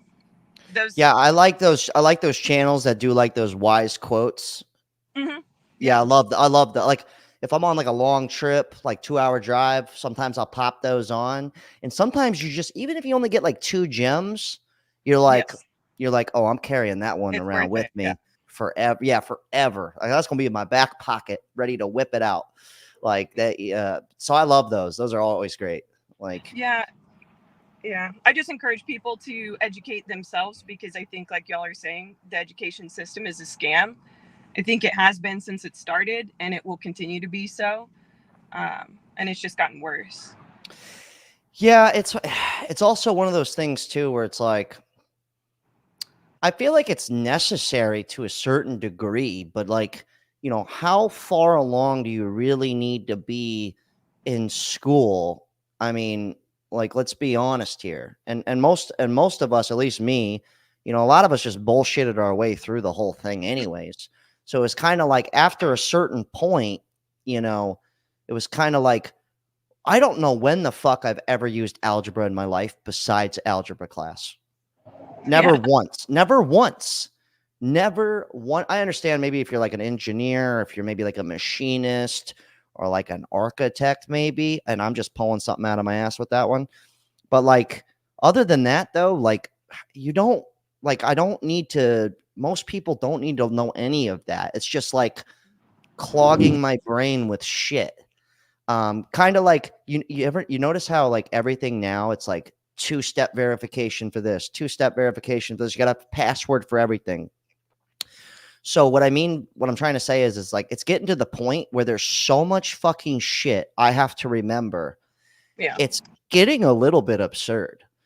Like it's at the point now where I have to write down every time I make a password, anything for anything, I have to write it down. I have a filing cabinet and I put it all in there because I don't know, 3 years from now, I might need to go, what was my account to this? Because the fucking government wants me to go on some website. I already made an account. Now I can't get on there. This actually did happen to me. And it was a nightmare, actually. It really was. You sound like my grandma. That's what she does. Yeah, I'm not kidding. And then what are you supposed to do? And then if you write it down on your notes app, you're never going to look at it, probably. Or they're all there without context. Yeah. Exactly. Hold on. Hold our thought for a second. We got another Jack in here, from one Jack to another. He goes, I discovered your channel about a week ago. I was feeling quite unhappy with myself mentally after watching your content. It's awesome. You have a gift of gab. Much respect. Yeah, just it's one of those things where, like, I think that's one of the things I try and get across is, like, if you're feeling confused and all that stuff, well, welcome to the club. You know, I hope I do a good job at that. Yeah. So I don't ever want to make it seem like I just know everything. I don't. I'm just sitting here questioning everything with most of you guys get it because you're all here going, what's going on? I'm not sure either. So so hopefully he's feeling better about himself. I basically think that we are in a Great Depression akin to the 1930s, and people just don't realize it yet. But I believe we're already there. We're at the beginning. Yeah, they have that saying where it's like a delayed effect. So like when the whole 2008 thing happened, it really happened in 2007 and then didn't really hit full force until 08, 09. Mm-hmm. And then, so I think it's the same shit. It's like we've hit it, but we probably won't feel it till next year. And I'm not exempt from it either. Like I would not doubt a second in my mind that I'm not going to lose income's not going to go down, or, you know, that's why now I'm like, okay, if I know this information, then I need to.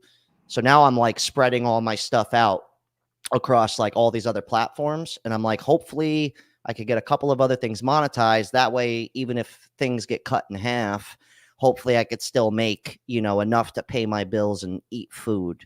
If food's still relatively cheap. Yeah. I think definitely the only thing that could create a shift in the trajectory that we're experiencing now is if people were to stop giving their power in the form of money to big corporations in exchange for convenience.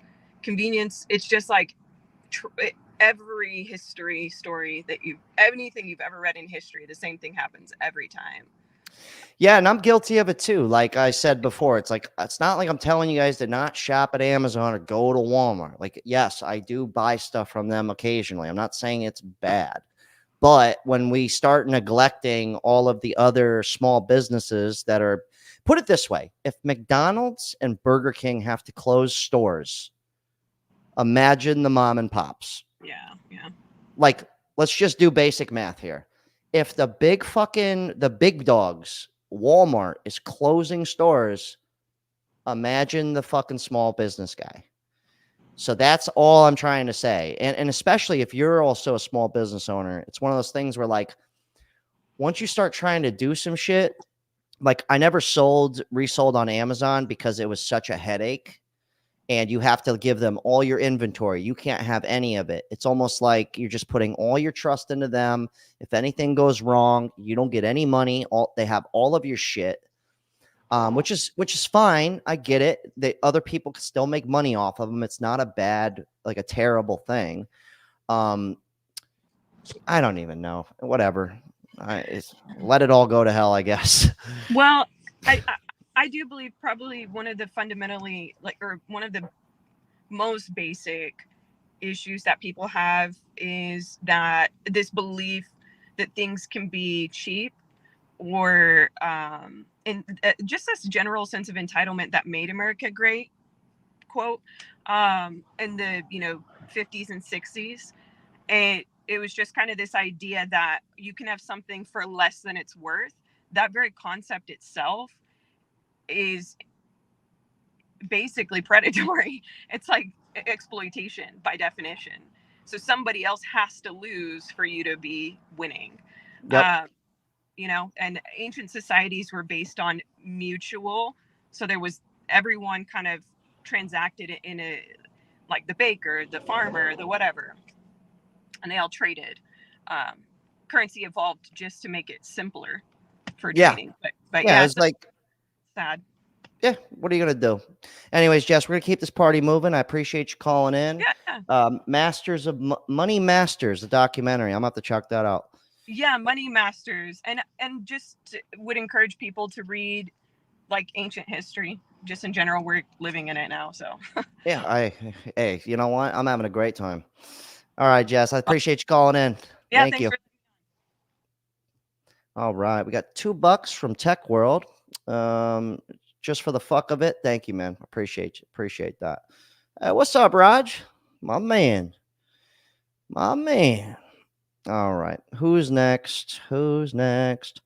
All right, we're gonna have boom, boom, boom, boom, boom. All right, we're gonna do Dan Mart next. Nick the plumber, Michael Lang. I see you guys in there. I'm gonna save you guys for a three-way call just because you guys have already called in. Shane, Nick, I see you guys. Average Joe, you're down there. I see you.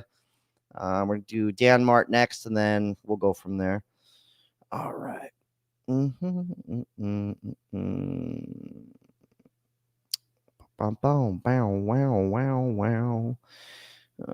All right. This guy goes, we always attempt to support small businesses for anything we buy for our homestead. It's about supporting the little guy and building community. Yeah, of course. And you're always going to have to, like, put it this way.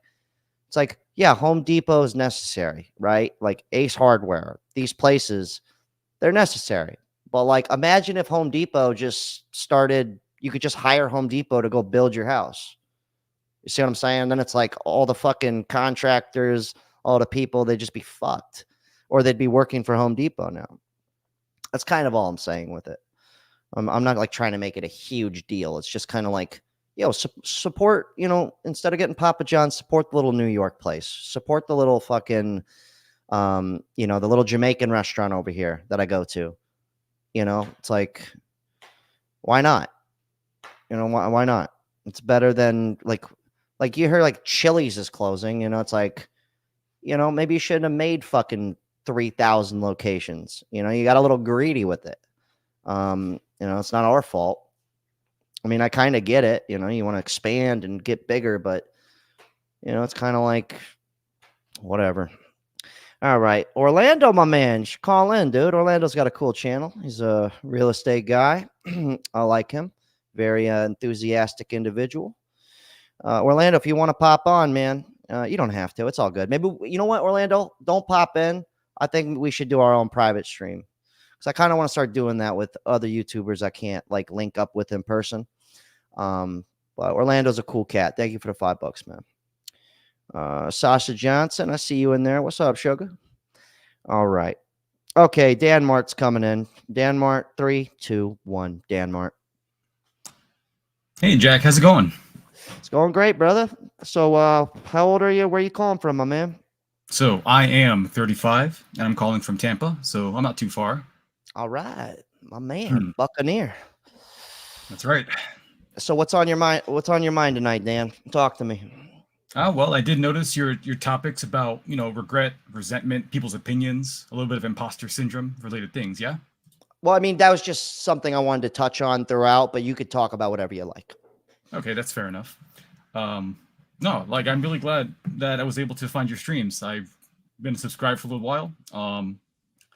Honestly, you weren't really my cup of tea at first, but you really started to grow on me, almost like a tumor, a little bit. But now I really, really enjoy your content and keeping it real. Oh, I'll get you. It's true. I'll get you. No, but there was some stuff I wanted to touch on in terms, kind of a little all-encompassing about those pick the topics. And sure. Maybe it'll resonate with someone, see how it goes. But this is something I had to deal with recently where I lost a friend that I've been friends with since like around 2016. And I lost him. I lost his friend recently. And it's a little shitty. Did they pass away, or did you lose them? Like you guys are like just no longer friends? No, we had a bad falling out over. Okay. All right. Keep going. Gotcha. Basically how it went down was a girl got between us, and he decided to, really just get angry with me, and we had a falling out, and we didn't really even have a proper conversation about it. But the point being was that his opinion of me really changed overnight. he got really resentful. I regret not being able to be better friends with him because this is one of those friends where I spent years and years and years defending this guy's name because people had really bad opinions of him. And he decided to turn on me and stab me in the back for no reason or dumb reason. And I'm still kind of processing it because it is still kind of fresh. No, and honestly, I'm gonna be real with you, especially as an only child. I always hold my friends so close to me that I understand. It's like I can handle losing a girlfriend. I can handle losing a lot of people, but when you lose like your what you consider your best friend, or like it's okay. Tell me what you think about me. That's fine. We should be able to tell each other to each other's face what we're thinking and then say good things behind each other's backs. Like that's how a real good friendship is. But what sucks is how, if I'm hearing this correctly, it's almost like whatever he was thinking about you, he's just never said it to you. And then you hear this and you're like, is this what you really think of me? Like I'm a piece of, anyway, keep going. Like fill us in on this. Like, so what happened with the girl? Give us the whole shebang here. So 100%, you're pretty much on the money on that one. Because how it basically went down was we're in the same kind of performer circle because I do stunt fighting and performance and entertainment and all those fun things. I have a sword on my wall that I can use in fight shows. Don't fuck with Dan. And I do that in the Tampa area. It's a lot of fun. But we're all in the same circle. We were all kind of all close friends to start with because we've done a whole bunch of shows together. But he liked her and she kind of liked me and I liked her back. No big deal. You know, kind of classic love triangle story, fan fiction BS. Of course. But but because she liked me more than him at the time, he got really angry with me over it. And we never even had a proper talk about it. He just unfriended me one day, stopped talking to me, cold turkey, cut off. And I didn't even know what I did until I started connecting dots, whatever. And this girl, she acts oblivious. I don't know if she's thinking like she has all this power, like, haha, I turned these guys against each other. I'm so cool. Look at me. Yeah, she's like texting her friends. She goes, watch this. Exactly. I'm just kidding. But that's the end of short of it because like I said, I spent years defending this guy's name because people were telling me, oh, he's unsafe. He's a bad dude. And he doesn't even give me the courtesy of a conversation. And I think that that's because he heavily, and I cannot put enough, capital letters on this, got into Manosphere, Andrew Tate BS. Okay. And one of those things where it's just like, oh, yeah, if you don't support me, you're my enemy. And I'm just going to cut you off because I'm a big dick. Yeah. Mode. Let me ask you a question, though. In your friendship, was it always like, and you could be honest, all right? Shoot. Were you kind of more of like, let's say you're all in a group and he's there with you, or are you more like the guy that you're more of the cooler guy in the group? I would say it was a little bit of a split because we both had our personalities and it all really depended on the atmosphere. I wouldn't say there was a lopsided power dynamic because we were both kind of able to stand on our own terms. So I don't think it was a case of jealousy of, oh, Dan's such a cooler guy than me. I think it was more of a case of he took it personally that he felt that I was going after the girls that he liked because he liked them. Oh, it's almost like you're doing it on purpose. Like, oh, my boy Rick over here is about to get this. Hell no. Let me show him. What about this? Let me ask you a question. If he would have just talked to you about the chick, would you have picked the friendship over the chick? That's a good question. I mean, that's kind of like what it boils down to, if you really think about it. If it was like in a perfect world and he talked to you about it first. I mean, I think that would have depended on how realistic his chances were with her because he had already kind of confessed and she turned him down. Okay, what about this? What about this question, right? Sure. Let's say, for instance, me and my boy, right, who I consider my best friend. Let's just use Taco, for example. Me and him, this chick's coming around. She's showing interest in both of us. If he would come to me or I came to him and said, look, I don't think either one of us should date this chick. Or like go ahead, have sex with her. Like one of us could be the bigger man, but I feel like if it was down to the point where it's like, yo, if you date this girl, we're through, then I'd be like, then fucking leave the chick out of this, man. We've been boys 20 years. Why are we gonna, because that's why I'm asking, kind of like if it was that serious, would you just be like, bro, it's all good. I just won't do anything with her. Like, it's okay. Yeah, I would definitely would have entertained that if he just talked to me. I think any conversation could have just, dodged a whole lot of drama for no reason. Yeah, that's all I was trying to get down to, man, because I actually, one of my first real girlfriend, whatever, but my second girlfriend after that went up from 18 to 21. We broke up, and then, which was fine. We're young. Like, I didn't expect that to last forever, but what sucked is my best friend at the time, he ended up started getting with her, and I thought it was weird because he wasn't answering my calls, nothing. And then like a month goes by, and then I was finally like, yo, what is up with my boy? Like, do I have to fucking go to your house? Like, I'm thinking he's mad at me for no reason. But the truth is he started dating my ex-girlfriend, and I wasn't even mad about the girl. I wasn't even mad. I was upset because now it's like, fuck. Now it's literally like, I can't even hang out with you anymore. Not because I don't want to. It's because if you're going to date this chick, there's no possible way I can hang out with you guys. My dick's been in her mouth. That's like, we can't do that. We can't, like, just out of common courtesy.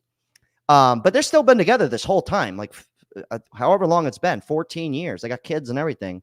So to me, it's like, I wasn't even mad about the actual thing. It was just one of those things where I was like, damn, I lost a friend, Mm-hmm. But it would have been nice, the whole month or two where I'm sitting here like thinking he's pissed at me.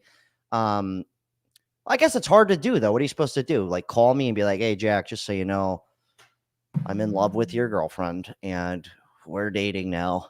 I guess that's kind of a hard conversation to have. So when you're 21 too, so I feel like that is a hard conversation to have that a lot of people aren't brave enough to commit to. Yeah. Cause I was already hooking up with another chick immediately after that was already done. So it wasn't like I was so caught up on this girl, it was just more like just losing the friend. It was kind of like, fuck, and plus at the time I was started hooking up with a Swedish chick, never been with like a smoking hot blonde, like a classic blonde before. So I remember just being like, whoa, so for me, it was like, it wasn't even about the girl. It was just like, fuck, man, friendship's out the window. But like I said, they've been married. Good for them. It's like, I'm glad I could introduce you guys, so it's all gravy. Yeah. So, but anyways, you got anything else rattling on your mind? Something else you want to get off your chest here, Dan? Let me think for a moment. I don't think I have much else. I do know that there's a queue, so I would love for other people to get some time. Although, side note, I think that my current situation would have been a great addition to your car note videos because my car payment's a little high, and I dropped the ball on that one because I can't even get it refinanced because of the negative equity.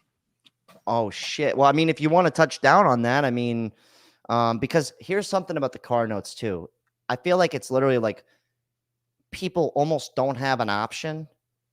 Like they do, but when you don't have a car in certain areas, it makes life like impossible. And then you add up the Ubers that you would have to take, or your public transportation's shit. Or if you had to bike to work, it would take you, all these hours in the day. So I feel like a lot of people get just sucked into it. But if you feel like giving us a good laugh, giving us some funny numbers, we'd love to hear it.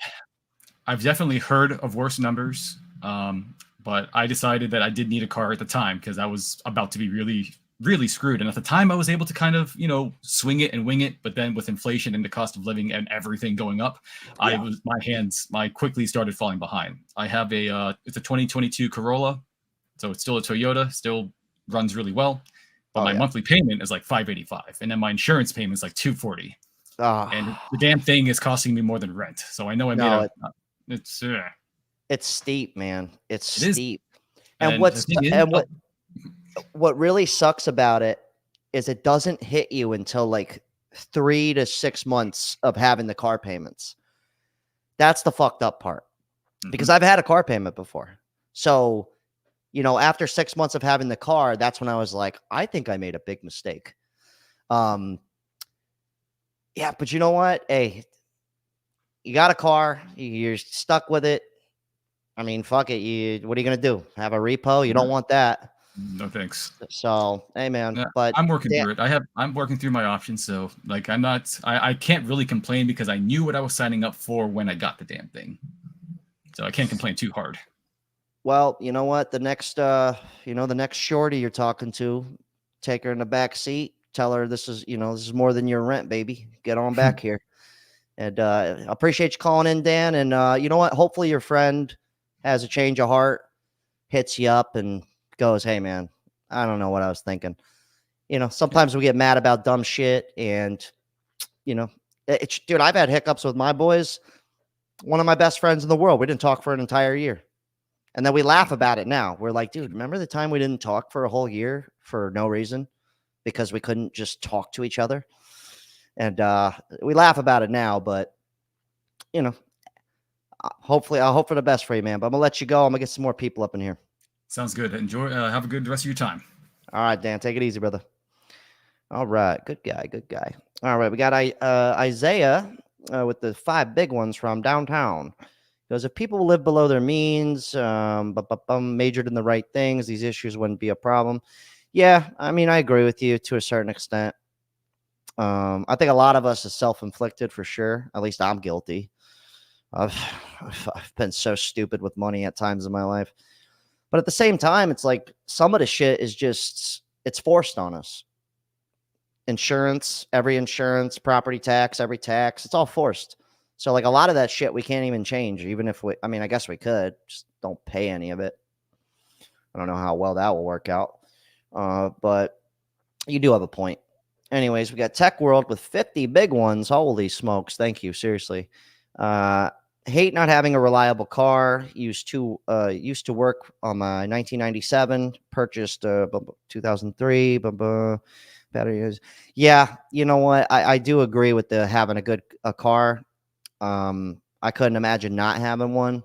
But at this rate, you could go buy a piece of shit car every year, for $3,000, $4,000. And when it breaks down, just go buy another one. And it'll probably still be less than having a $600 a month car note. Let's do the math on that real quick. Hold on one second. All right. So we got, let's say your car note's $600 a month, right? Okay. Times 12. We got $600 a month times 12. That's $7,200 a year just for the car payment. All right. You could go buy a piece of shit. I could go find a piece of shit tomorrow for sure for $2,000 to $5,000. No problem. And I'm willing to bet that car will last me a year. And I won't have heavy insurance on it. I'm willing to, I'll actually go do this. Fuck talking about it. I'm actually going to do it. I'm going to make a video about the whole thing too. And it's going to be fun. And then I'm going to give the car away. Actually, I'll fucking keep the car. I'll let Taco drive the car. And we'll just have 2 cars. We'll just have 2 pieces of shit.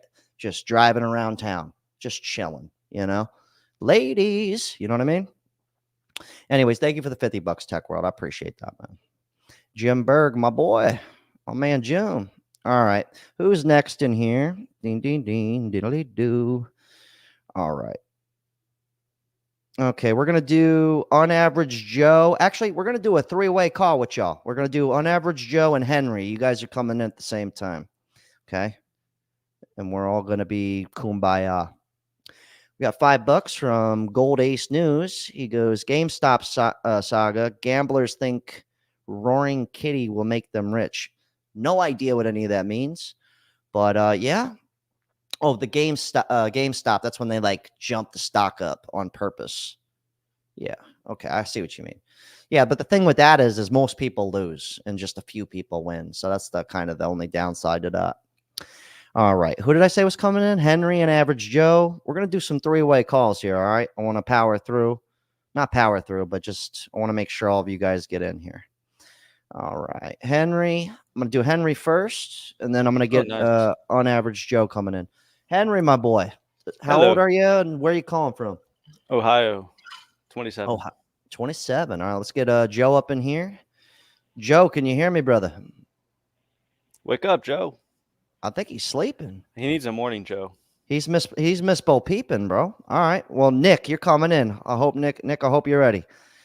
Joe's sleeping on the job, baby. He needed some Z's though. Let him rest. Let him rest.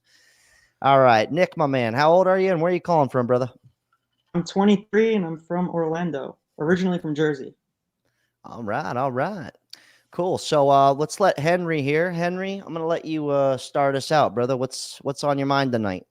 Okay, so this is what's on my mind. So I was talking to my dad, and he has this like, I see your videos. I like your videos. I watch all of them because you're just a very charismatic person, and I like Oh, your thanks, man. quips. Oh, you said you do comedy too. I don't know why you don't share any of that. That'd be really cool to see. Well, I mean, I try and on make a you side guys note. laugh. I try and make you guys laugh in the videos so that you know you are seeing that. If you laugh, I'm doing my job. Oh, I thought you did stand up. I do. I just Oh, don't. I just don't post it ever. Oh, dang. I'm probably missing out. I will. I will. Anyway, so I was talking to my dad, and he was like, "What?" I was trying to say, like, I see all these videos, I see all these people complaining. It's like the economy doesn't seem that good. And he's like, the stock market's killing it. I'm making so much money right now. You don't even understand. And I'm like, where are all these complaints coming from? What's going on? It's like a hidden crash, but all the people that are in the system, or I would say are in the top S&P 500 companies, like they're all sitting pretty. But if you're not in that, it's like a hidden. It's the haves and the have-nots. It's the gaps. The gaps going like this. So Yeah. anybody with any assets, a house, you got, like, for instance, my house, I have so much equity in it. It's stupid. Like I could just go tap if I wanted to. I could just go get 200 grand, if I wanted to do, or if I wanted to sell my house, I'll just get even more than that. But like, Absolutely. but I don't look at it that way. I look at this as like something I'm going to hold for a long term, and I'm not going to just like tap into it. But I don't have like big stocks. I don't have big mutual funds. I don't have a huge, like how you said, the S&P 500. I don't have a huge, just large sum in there cashing out money. So it's like all these people that have that, they're fucking killing the game. They're triple chilling, hanging out big time. So that's why your dad's like, I don't know what they're talking about. Yeah. He really doesn't. He does really not doesn't. know. That's a good problem to have. It's pretty realizing, like I used to live in downtown in the city, and you notice the changes, especially like you feel them in terms of like the economic impact. Like for instance, there'll be like way more shootings, way more crime, and you'll see it on the news, and it's like it seems like it's been increasing quite a bit over here. So much so where like college students are like seeing their car getting jacked, and they're like saying, "Hey, stop jacking my car," and they literally get shot. It happens every single week, probably multiple times. Yeah, like literally, even these like 2-year-olds are catching bullets. 2-year-olds are catching bullets in our city. It's nuts. But anyways, you can feel the impacts there, especially when you're when they have affordable housing. Not that that's bad or anything, but you see the affordable housing, and then a lot of them, they haven't paid. I don't know. There's a lot of problems. I'd say definitely socially, and that's probably definitely economic, because when you're saying the gaps, they spread like that, some feel that way more than people that do have like gotten a good job back in 30 years ago, and they kept their career going. So of course they're probably feeling better about the future with how things are. But anyways, where I was going with that is I was thinking, well, that got me thinking, do we really have it that bad? And I was looking at my grandfather and my great grandfather and where they came from. We were a family from Ukraine, and during the time there was like World War II, and they're like, we gotta leave this place. It is dangerous. The Nazis are coming, and we gotta go. So they fled. No money, had nothing to their name, went to Canada, and they literally had a 700 square foot like shack, and they had like 8 kids in a 700 square foot shack in a plantation in the middle of nowhere in Canada, and it's cold down there too.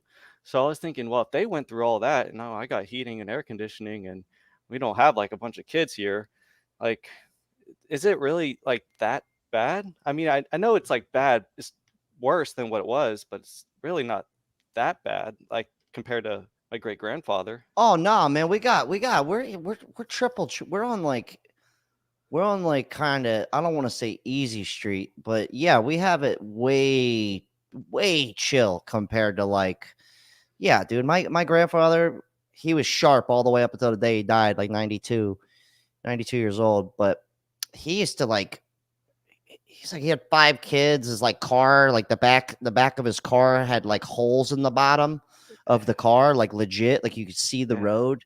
You know, like he literally slept in his car for, you know, a month at one point because he had to travel for work. So he couldn't afford the hotel because he had to pay for all the kids. So he would sleep in the car with the holes in the shit. And he would like tell me all this stuff. And I'm like, obviously he had it. He most of his life was great after that. He made it through to the great beyond. But yeah, I mean, it's turning back into the shack thing, right? People are starting to not care about what cars they drive. They're starting to not give a shit where they're living. People are living in cars. I've done it, you know. People are literally like, I will go live in the woods and I will build a log cabin, you know. So and a lot of like, for instance, you said you had 200K that you could pull out. Like, for instance, if everything went to crap, if it continued in this direction, let's say 100 times X, it's like you would still have an exit option. Like you could exit, but I don't think like there is a place to exit too. No, that's why I'm saying I don't really count it. Yeah. You know, because it's kind of like, well, I'd have to get rid of it and then I'd still have to go live somewhere, you know, and I'm not quite ready to just make the jump to Mexico. And you know, I'm not Mexico's that good either. I don't think any of it's that, like, you know, sometimes I'm like, it might be worse. You know, it might be even worse over there. What about Nick? Let's get Nick in on this. Nick, my boy, tap in on this. What's your thoughts? You're a young cat. I think I'm definitely young. I don't think I've seen someone this young on your stream before. Maybe you have, but I'm not sure. But I had a 13-year-old on once. 13. Wow. Couldn't believe it. I got some really good advice from him. Yeah, we did. Yeah. He knew a lot of cheat codes to video games. He was very, very sharp. Well, maybe I gotta watch that.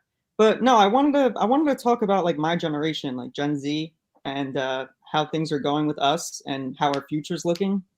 It's kind of crazy. None of my friends, I have a decent amount of friends, and none of them live alone. None of them own a house. They don't own really anything.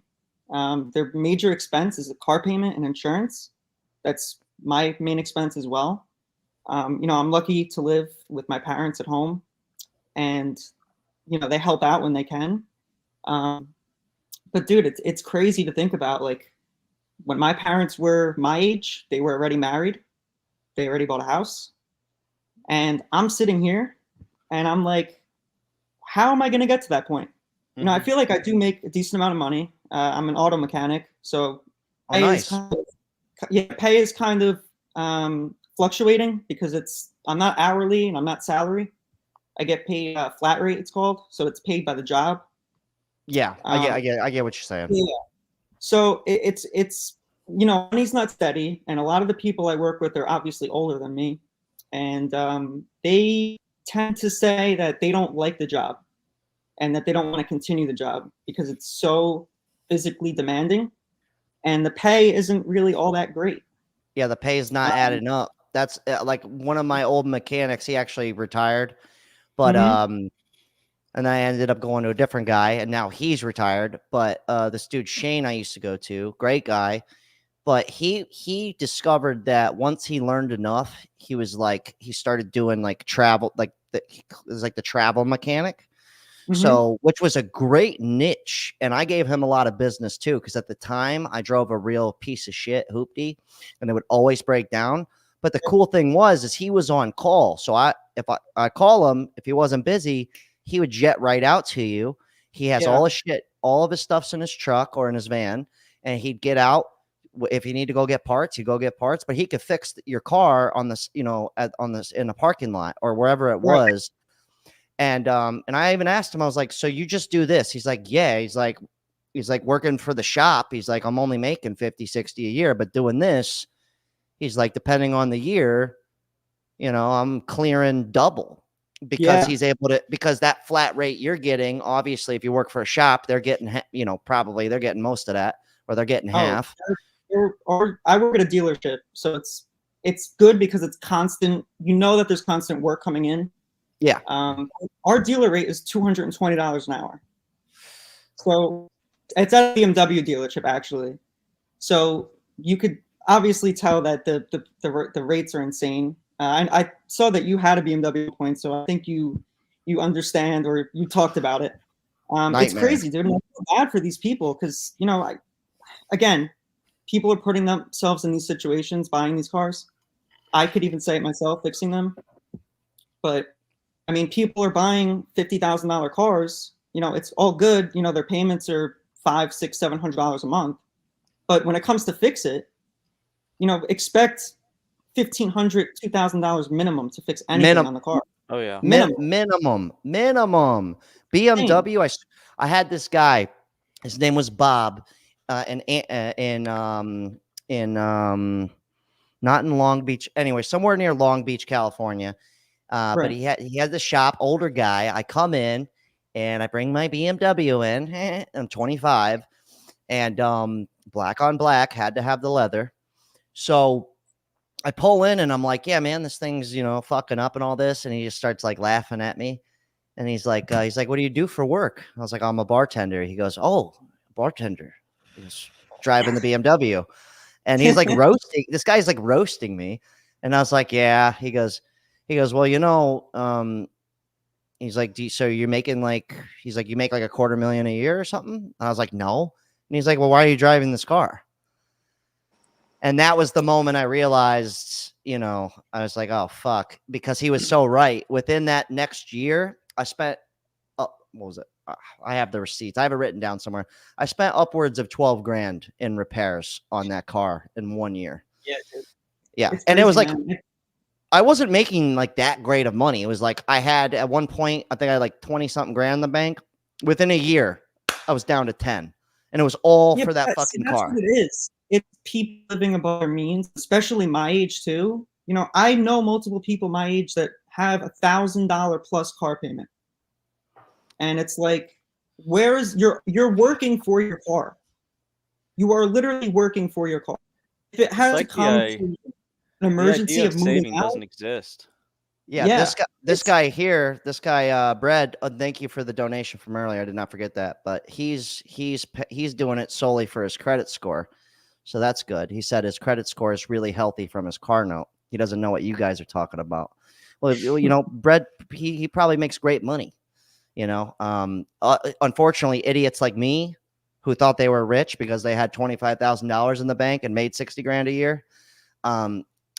Idiots like me, we're the ones where it did not help our credit score and it fucked us financially because we were stupid. But it got too late. I got laid in a 1996 Mercury Grand Marquis with the roof falling in and the bumper missing. I had sex in the back of that thing probably with 6 different women. Nothing to do with the car. That was the funniest part.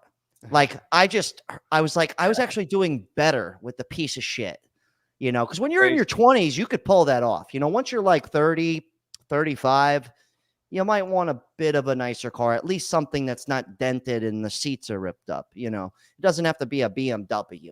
You know what I mean? Like, let's get Isaiah in on here. Isaiah, how old are you? Where are you calling from, brother? I'm 23 and I'm calling from Columbus. Oh, perfect. Hey, We got the oh shit, Cincinnati Slim over here. All right. So we got the young bucks in here. Isaiah, what's your thoughts on this? You got you guys are all in the same bracket here. What's your thoughts on just the car payments, just the hopes for your future, whatever. What's your sketch? I mean, to be honest, I think that I get people's frustration like my age, but at the same time, I also think that it's like self-inflicted. And there's also a sense of entitlement. I can't see, I see so many times on TikTok and whatnot, people complaining and it's just they're expecting high salaries coming out of college. And it's just it's not realistic. I remember the computer science stuff was a big thing and everyone went into it expecting 6-figure salaries out the gate.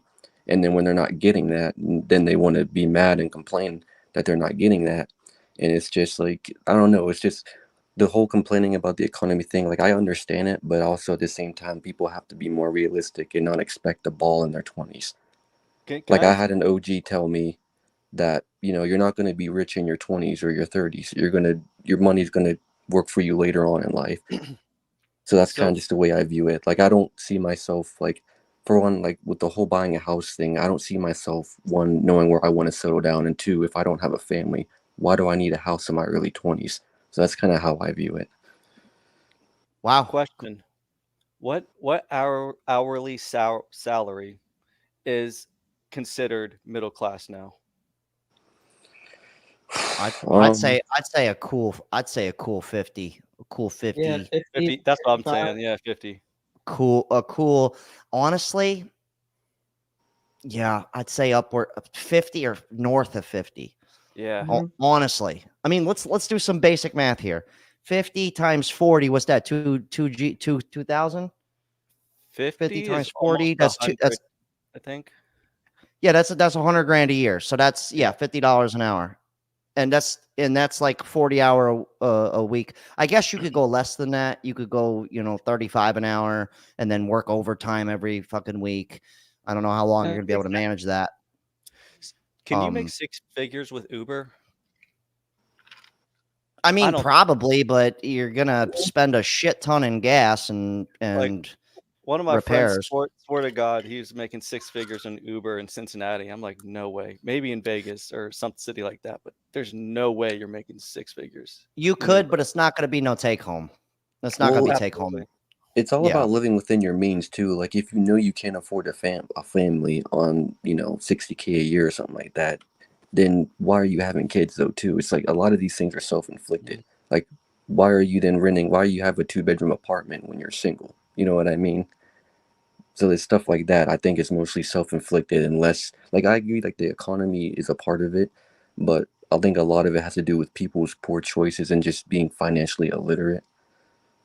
Well, that's why I'm also kind of like, I have no shame in my game. So I always make sure I tell people I'm 34.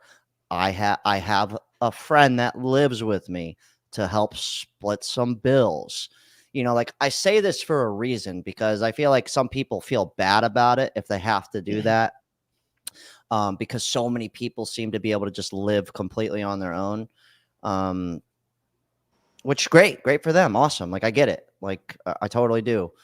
But that's why I say these things, because I'm all about, for instance, let's say I'm not making the kind of money I'm making now, right? Which I'll probably pull 6 figures this year. You guys want to know what I'm making? That's what I'm probably going to make.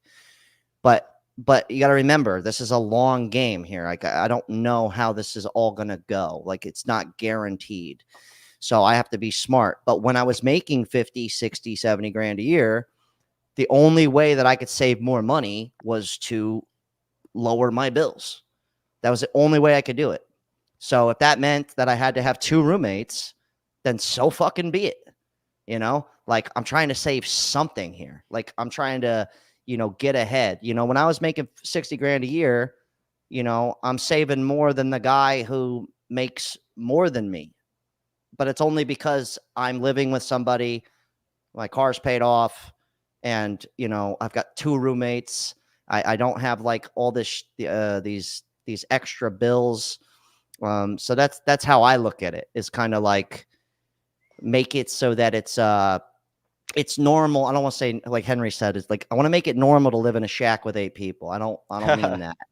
But I would like to make it normal again, where it's like living with family or living with friends is not uncommon. Like it's actually the normal thing to do. Because this whole like just have your own place, like Isaiah said it perfect. He's like, what do I fucking need a house for? By myself? Like you had an excellent point. That was beautifully put too. I don't even know if you realized that, but that was awesome. Yeah, so I don't know, man. But let's see what we got here real fast. Jackson Cagle, $5. Thank you, brother. He goes, high five on the Hoopty video. Yeah, you know what? We're actually gonna do that. I'm actually gonna go find a fucking car for, let's say, 2 to 3 grand. I'm going to make sure it's a decent car, though. I'm not just going to, like, first one I see, buy it. I'm going to make a calculated decision. But I am curious to see how far can we push this car? Like, what's it going to, like, how bad is it? I'm curious because I haven't drove a piece of shit in a long time. So I'm kind of sounds kind of fun actually. Fix it when it breaks. Yeah, but let's let I'll try 110 an hour, not 220. 110 an hour too. See, there you go, Nick. You need to start doing some side jobs, baby. Get you some tools, Yeah, man. Yeah, man. Isaiah, I'm gonna let you switch the gears here. So what's been on your mind tonight? What were you calling in about, my man? No, that was pretty much it. What I kind of said earlier about kind of just the economy, people complaining about it. I kind of just think that a lot of it comes from entitlement and people kind of being coddled and told these things about the American dream, about how it's like pleasable and not having to work. Like it never really made sense to me that people my age, they want to make these high salaries, but they also don't want to work either or work less hours. That doesn't really make any sense. No, it doesn't make any sense. Yeah, it doesn't. It's funny because like basically my brother, he he makes six figures, but like we joke about it. He's like, yeah, but I work 65 hours a week in, week out. He's like, I'm one of the only people at his job. There's a lot of people that work there. Him and only two other guys. There's like 70 other employees. No one else. They just come in and do the minimum. And he's like, and that's why I'm substantially further ahead than all of them. And now that he's done that for 3 years, he's able to chill out and work 50 hours a week. You made a good point too, I think, in one of your a couple videos ago where you said that you talked about it a little bit too about the working thing. Is that, let's just say if everything went away and we went back to caveman days or the Stone Age, and that no one's gonna come build you, like you're still gonna have to do work, if not more work. Oh, 1,000%. We're gonna be working. So if people are complaining now, they wouldn't have survived the industrial age or basically anything before that if they're complaining about having to work for the bare minimum now. So I just think that's kind of funny. Yeah, I had a stupid joke because we touched on the anxiety epidemic earlier with people just crippling anxiety. I had a joke when I first started this channel and I had no viewers. I think the video got 20 views. But I said, you think you could have anxiety if you're out in the bush and you live in a tribe and it's your turn to go hunt for food and you look at your other compadres in your group, in your tribe, and you go, dude, I'm having really bad anxiety right now. I just don't think I could go hunt today. You'd be kicked out of the fucking tribe. You know what I mean? Like there's no way. Like that doesn't slide. You know what I mean? Like no one's gonna like I would never think somebody's just gonna come put me up a fucking shack in the woods, like some tribe I come into and be like, I'm here, guys. Where's my teepee? Where's my fucking, where's my fire and my grub? Anyways, whatever. We're gonna keep this moving, gentlemen. It's really, really refreshing to hear from all you guys. But we're gonna keep this moving. Henry, Nick, Isaiah, good man. Easy. Good man. Thank you. Talk soon, boys. Good guys. I like them. All right. Kevin O'Brien with the $3. Thank you, brother. Appreciate that. All right. He goes, the reason people are rich is because they don't buy BMWs. Oh my God. My mom roasted me so hard with the BMW. She was like, Jack, that was a down payment for a condo. And I was like, I know. It's like, should have listened to mom.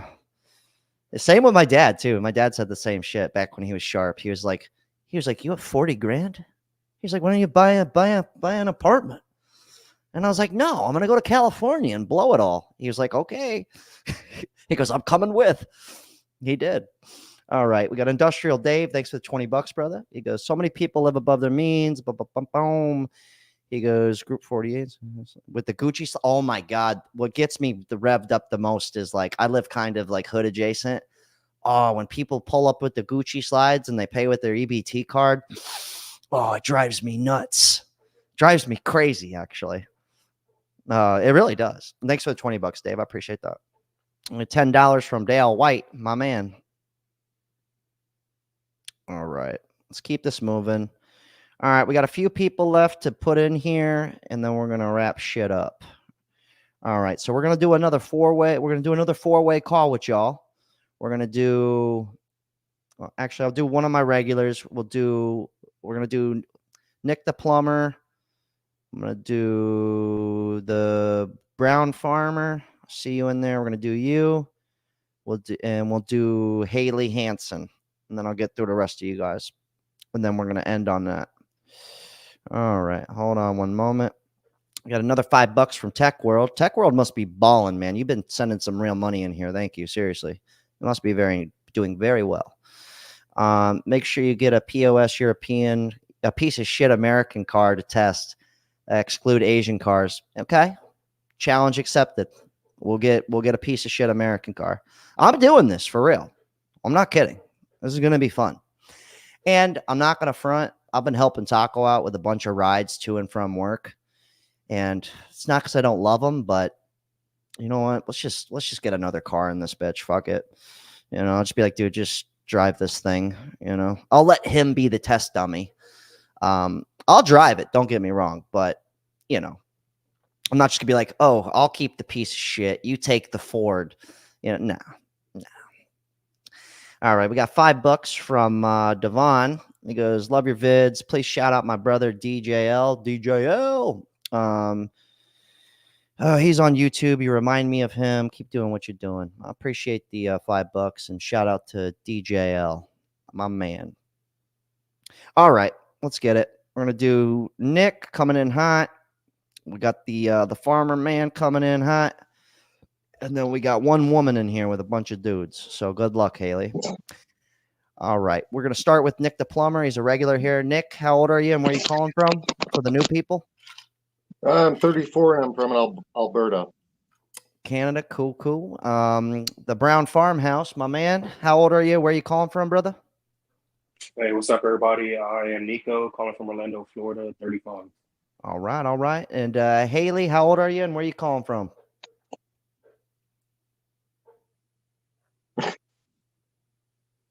All right, that's perfect. So, anyways, we're gonna let I think she's having technical difficulties, but it's fine. We'll carry on without her. Nick, since you're a regular here, actually, you know what? Let's get one more guy up in here. Let's get Michael Lang in here. He's been waiting the longest. Michael, my boy. Michael, how old are you, and where are you calling from, brother? Oh, you know me. 70. I know you, but upstate- for the new people, Upstate New York. Upstate New York. All right, so I'm gonna let the newer caller, Nico, here. I'm gonna let you set us off, Nico. What's rattling on upstairs tonight, brother? Hey, what's going on? Been watching your content, man, and I really dig the information that you give out.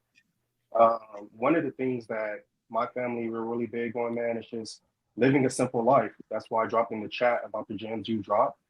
You got to live below your means, man. I think that's the biggest thing that people don't do nowadays. You have to sacrifice. You have to live below your means, and we did it for a long time before we actually reap the benefits of living that way. Driving beaters, living in the hood, like literally living in the hood before buying our first home.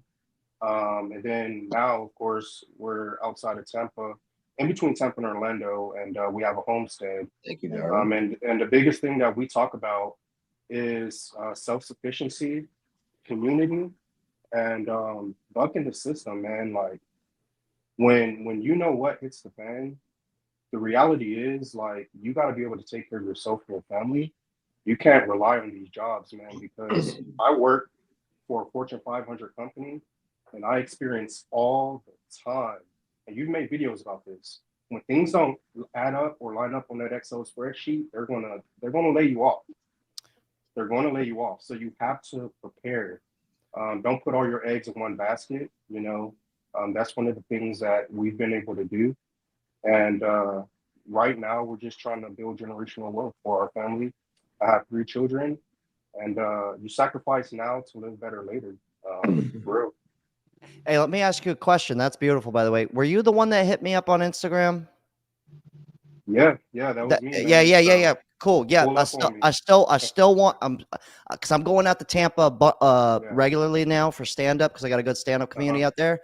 So on the next one, I haven't forgot about you. We'll link up. I definitely want to come check out what you got going down because I personally I've been thinking I have like a 2-year game plan, 3-year game plan. I want to go somewhere. I might stay in Florida, maybe, but I might be going out to the sticks. Like I might be, a good 30 minutes from, the city, because we do have a lot of country here in Florida. It's just slept on and it's really hot, but I don't really know the property taxes on these places. But driving back and forth from Tampa recently, I kind of maybe have a good idea of not where you're at exactly, but I see it's a lot of land out there that's just untapped, and it's very like, but it's not too far from the city, so that if you need to pop in, you're good. But it's far enough out to where it's like, good luck coming out here and trying to fuck with us, or like, but it's kind of out of sight, out of mind, because I'm a city dweller. So where I live, it's just everyone's on top of each other. Shit seems impossible. But in reality, though, I could drive 30, 40 minutes in, and all of a sudden I'm in the middle of nowhere. It's just I forget that it's there. Yeah, man. I mean, there's you gotta follow what the people that make the rules to the game are doing, man. If you think they're cheating the system, or they're doing it right in the open, do what they do. So you're talking about property taxes. Well, we have an agricultural exemption because of our cattle, right? So our property taxes are like, for Florida, pretty much touching the floor. So there's loopholes around all of that, and those are the kind of decisions you got to make to really make it nowadays. How do you keep most of your money, which is why we chose Florida, no state tax. That's what I've been thinking about. I'm going to have to tap in with you, because there's got to be some fucking loopholes here. Anyways, let's talk. What about Michael? Why don't you chime in on this? Like you've got a lot of wisdom on you. Like with everything going on, what's kind of like, what's something you would do if you were younger? Let's say you were my age, you're in your 30s, and you see how the world's going. Well, I'll tell you, I'm glad I tuned into your show tonight. Can you hear me all right? Loud and clear. Okay. That little girl, Carly, that reinforced my belief in Gen Z. And I haven't seen anything like that in 10 years. That girl has her head straight. And if she's still listening, I'd like to say this to her. After listening what she had to say, you might want to just go down to your Navy recruiter and ask them about what they could do for you in that. And I can tell you that she will get a hell of a lot better education in that field. She was into electronics and that, than any college you could ever go to. And I know for a fact that when she got out, she would have an immediate job offer, without a doubt, because hands-on is the best way to learn something. And that's what the Navy and the military is good at, is teaching people hands-on. And not only that, but she would also be meeting a lot of young people that have the same interest as her. Very beautiful girl. She's a 10 in my book. I'm 70 years old. I mean, her parents should be extremely proud for what they did with that young lady. Wouldn't you agree? They go, we don't want to brag, but she's kind of the best. She is, definitely. This person. I was going to ask you something. I was going to ask you one question. A couple of videos ago, you said something about when you were on eBay, you kind of characterized it, and you said, I was working for eBay. Yeah. Well, if you're putting an ad in the newspaper to sell something, you're not working for the newspaper. What I meant is that they dictate. It's up to them for me to even be able to get paid, is what I was saying.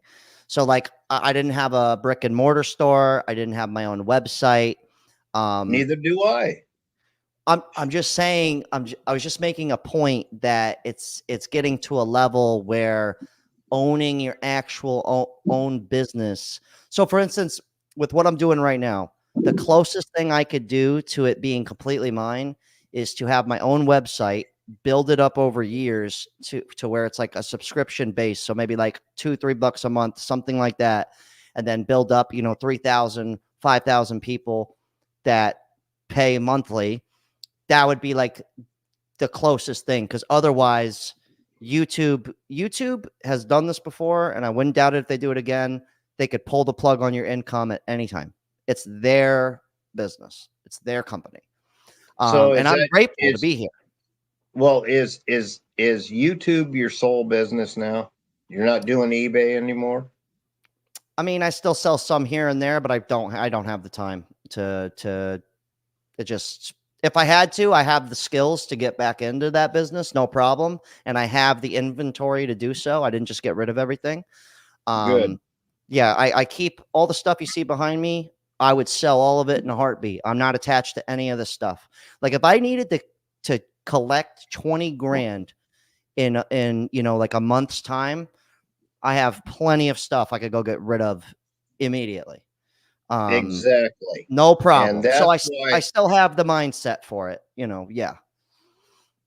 Well, I was saying what I was trying to say was that yeah, you can have to pay something to eBay when you sell something, but it's not like a whole bunch. No. I was more just saying it's getting harder to own your own literal business. It's just, that's all I was trying to say. Is it's just getting harder and harder to do so. So I'm not saying it's impossible. I'm not saying that at all. I'm not. I'm already thinking about doing a website and then building it out, and hopefully it works. I'm thinking about that because I've studied this enough to know that YouTube has pulled the plug on income. Instagram's pulled the plug on income. TikTok's getting threatened to be closed down. Facebook would have no problem not paying people. You get what I'm saying? Like people are going to use it for free anyways. So that's all I'm saying. That's it. That's all. That's all I'm saying. I wasn't. No, you're ungrateful. right. You're right, man. I mean, you're absolutely right. But they can pull the plug on anything at any time. That's like TikTok. They're talking about shutting that whole thing down. Yep. So, for instance, like I worked with a lot of pawn shops. Oh, not a lot, but a few. And every single pawn shop had an eBay store and, some other random stores. I didn't just use eBay. I used 3 different sites, but they had all the same sites I did. And they were like, if we weren't doing online, we would be out of business. So it's not necessarily a bad thing. It's just to use your own site is so hard to make that successful, even a brick and mortar. I mean, imagine trying to be in the buy and sell game, with a brick and mortar right now and not using online. I mean, good luck. Well, I was in the brick and mortar. I actually had a business here and I had my shop. And after 2 years, all the quarterly tax returns I had to turn in and all that stuff, it finally made it it wasn't worth it. So exactly. I turned in my tax number, but that doesn't, once I resolved the business, in other words, you have an inventory. That inventory now belongs to me. Okay. But if I go on eBay and I sell a Marantz receiver that I restored, if it's over $600, I've heard that now the government is monitoring eBay and they're going to, I paid tax. I paid tax on that. I pay taxes all the way through with eBay. I calculated that all in. Crazy. Yep. It's crazy. Yep. But like Nick, you own your own. You're a plumber. You own your own company, correct? Yeah, that's right. Yeah. So why don't you explain? Because what are you, a one-man show? What do you got an employee? Like, how's Canada fucking you in the ass here? Like, how hard is it to run your own conglomerate here? If you don't mind me asking. Honestly, living in Alberta is probably the best because to incorporate my business and everything, it was only like $500. Other provinces, we all have our different standards. Same with taxes, like Canada or Alberta, we don't have a provincial sales tax. We only have a government sales tax. So there's only a 5% GST tax on everything, as opposed to other provinces where it's 11%. So definitely there's a lot cheaper things in this province compared to other places, but regardless, Canada is ridiculous. Yeah. Okay. That's all I want to know. All right. Last one, and then we'll keep the show moving. Nico. So you guys are like on a farm. You got this. You're using loopholes, and you're like self-sustainable. But like, what are you doing? If you don't mind me asking, what are you doing for money? Like, you doing several different things? Like, how are you guys going about doing this stuff? Yeah, man. So kind of similar to you, I've always been a hustler. I've always had a career and at least a second job. I've done retail arbitrage, so eBay. I've done all of that stuff before, you know, hitting up Goodwills, finding things for low, hitting up, you know, estate sales, things like that. Yep. That's been my side hustle. My wife and I do have careers, but we still side hustle. So right now, our biggest hustle is social media. So similar to you, we make money on YouTube. We make money. We also make money on Facebook. We make money many ways off of our farm. And really what it boils down to is something I've heard you tell a lot of the viewers before is find what you're passionate about and figure out a way to monetize it. You know what I mean? Like, we were doing everything we do on our homestead, we have to do anyway. We have to build stuff. We have to take care of the animals. We have to grow the food. So my cousin was like, yo, why don't you just film it? So that's what we started doing. And now we're getting paid by social media because people love to watch that. People love to learn about what we're doing and how we live the life we live. So whatever you're doing, like, don't just watch Jack. He's cool as hell. He's a great guy, but get on YouTube, man. I'm telling you, you know, and you could get a side hustle going. Yeah, because you don't need to, like, I try and tell people this, like, you don't need to be famous. Like, don't do it for fame. Just do it for money. Like, you're already doing some job for money, you know, like, that's how I look at it. I'm like, now that I know that you could have 5,000 followers and all of a sudden you now have, you know, an extra $500 to $2,000 a month, that's like life changing for people. You don't need to be famous to make it happen. And this shit probably ain't going to last forever. I would say probably another decade or so. I would imagine. I don't think it's going to get shut off like that. But, you know, there was a golden age for TV too. So like back in the 90s, you could literally be an extra and make a full career. No lines. You know, you could have one line, one sentence on a TV show. No one knows your name and you're making $100,000 a year. So that's kind of what's happening now, but with the internet. So you could be a no-name person and, you know, make a decent living and still have your regular job that you don't like. So you could do both. That's the only reason I bring it up because, you know, people are out here tripping and I'm like, I get it. Nothing makes sense. So why not go this way? You know, this way doesn't seem to be, or go both ways, you know, do both. Like if I had to, I'd still be bartending right now. If I had to. Like, hey, Jack, have you ever thought about setting up a backup channel? It's funny you say that, man. I got a whole list of shit to complete this year, and that's one of them. I was gonna say, like, with you having to kind of cancel your last video and whatnot, I was gonna warn you, like, I hope you have a backup channel set up and stuff, because YouTube out of nowhere will just give you like 3 strikes and be like, oh, you didn't comply with us. Yeah, so that's part of my goal. Real quick, it's just the Kill Bill here with the $2. Thank you. He goes, notice me, please. I notice you. Thank you, Kill Bill Volume 1. Thank you. No, that's what I've actually, like, I had a big talk with myself in the mirror, and I said, okay, I need to really buckle down. I keep telling everybody to buckle up. Well, I got to fucking do it myself. So I have a game plan. It's actually going to, you know, to get it done, I'm actually giving somebody else employment. I finally found somebody that I think I can rely on. It's fine. I've already been through 5 people, but I think this is the one. And they're doing a good job so far. They've been posting regularly. I don't even have to think about it. Obviously, I check what they're posting, make sure it's good. But part of that's making a second YouTube channel too. where I'm not going to do this. It's more just going to be low effort, just me talking and rambling. But like I said, you don't need to get, even if I'm making just $2,000 a month off of it, that's $2,000 a month. You know, like I'm okay with that. You know, I'm happy with that. I don't need to, make $1 million a month. You know, I mean, that'd be cool. Obviously, it'd be awesome. Well, we'd be part. I thought you were making 6 figures. Yeah, but well, okay. I mean, that's what you said. Okay. I was just curious. I said if everything goes perfect in a perfect world, I'll probably clear $100,000 this year. But remember, that's more than $2,000 a month. I'm gonna have to pay taxes. Okay. All right.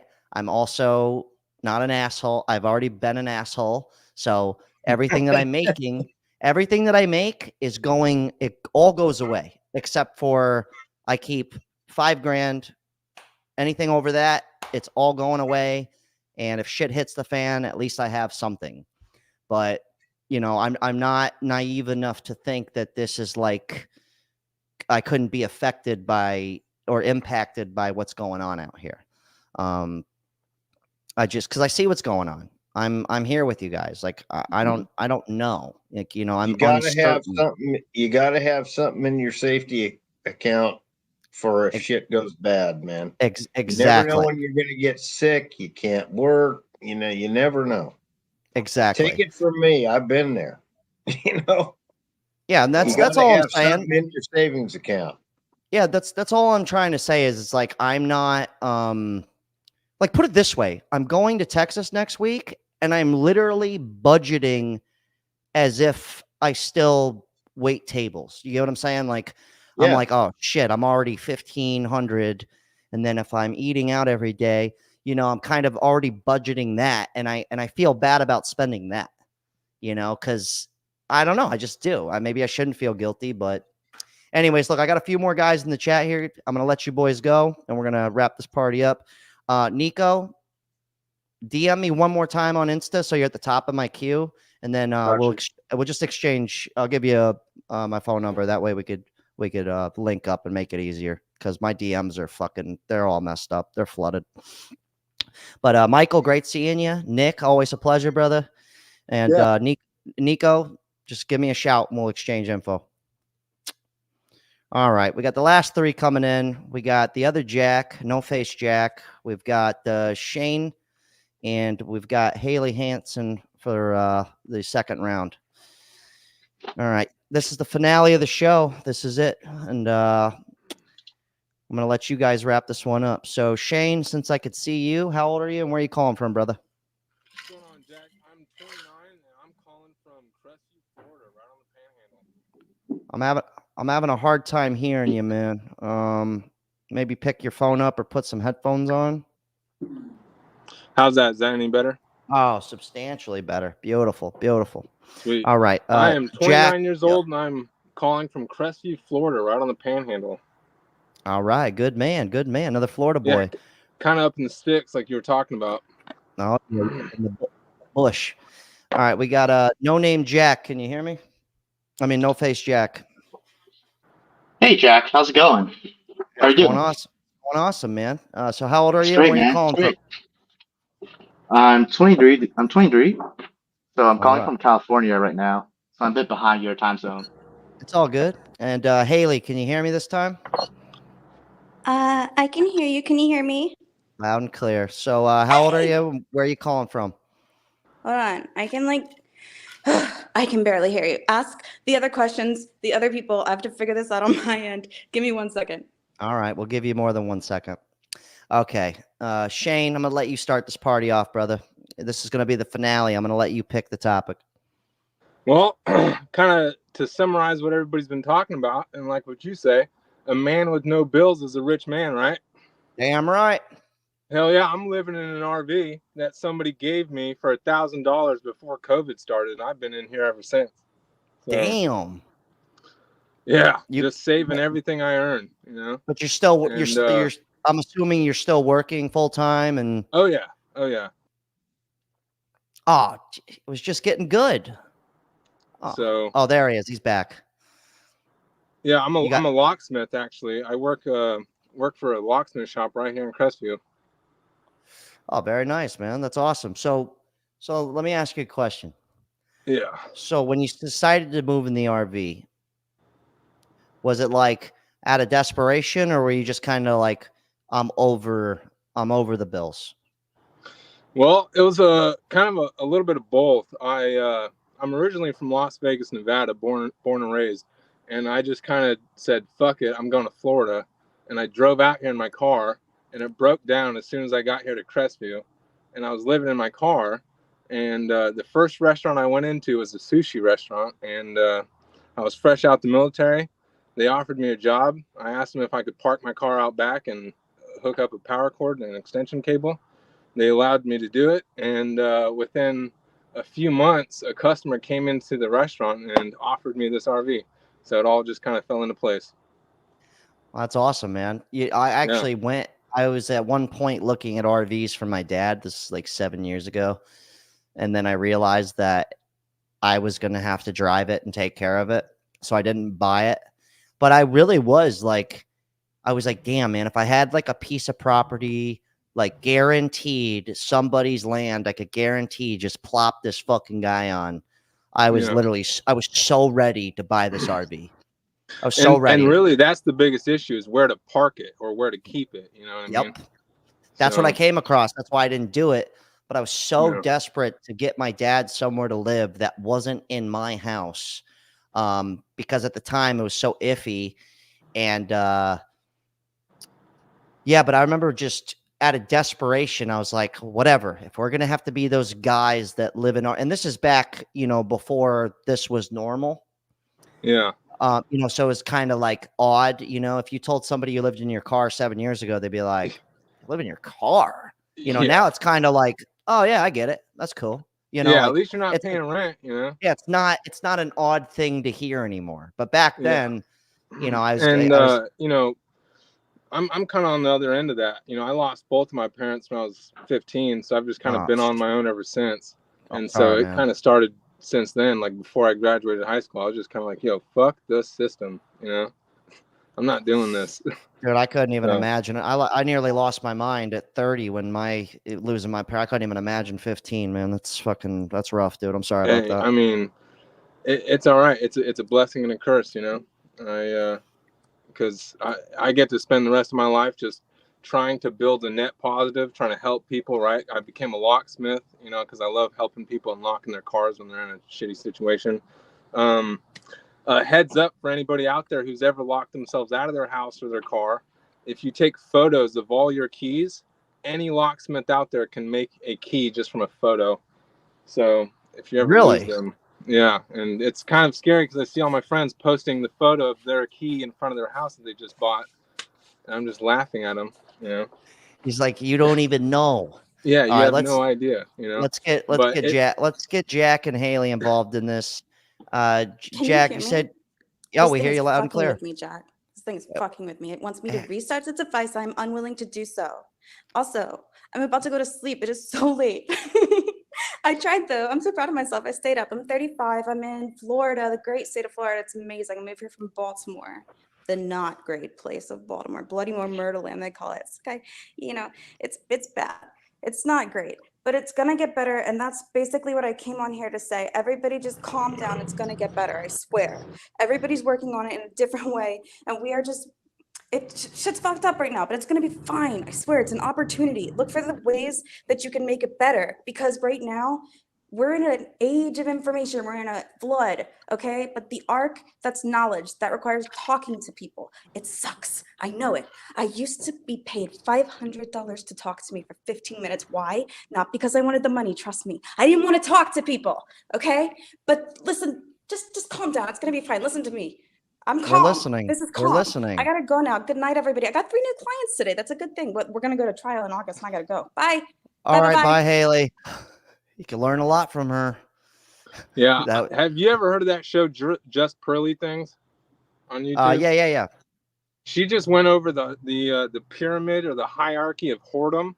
It kind of ties into everything we've been talking about. Everybody else has mentioned Carly, And according to just Pearly things, she's probably at the top of that pyramid. But I think she just said she was a lawyer. yeah, if you look up that video, it's quite entertaining. I'll have to check that out. Anyway, let's get Jack involved. Jack, are you there? Hey. So Jack, what's on your mind tonight, brother? We're gonna wrap it up with your whatever you want to talk about. We're gonna end on your note. Oh, well, I've just been watching videos. You have a great sense of humor. Thanks, man. Like one of your quotes, take a hit, man. Chill out. You know the deal. Yeah, love it. So talk to me. What's going on? Something you want to get off your chest? Something you want to chime in on that somebody said earlier? Not really. Because I just got on stream just to talk to you, see what type of person you are. It's different the way people portray themselves on video, the way they actually talk to people on live. Yeah, this is how I, if you met me in person, I would talk to you exactly this way. But I wouldn't be wearing headphones though, or a microphone. And I'd probably be standing up, depending on where you caught me. Yeah, but I've been just listening to the stream, just just a bit surprised by how bad things are, because I know it's pretty bad, but I didn't really have a good perspective of it. If that Well, makes you sense. said you're what? You said you're what? 23? Yes, I am. Yeah, well, like put it this way: when I was 19, my parents lost their house because I was like 08, 09. And I had no idea things were bad until my dad started living in a trailer park, and my mom had to borrow money from my grandparents, and we lost our house. And, that's when I was like, oh, are things like not good right now? So I feel you on that, because honestly, if I wasn't even, I guess if you're not like really having to pay, you're like, if I'm just living with my parents and I didn't have to have all this stuff in my name and all this shit, it almost seems like none of it's exists. Like it's all all good. It's all good. Yeah.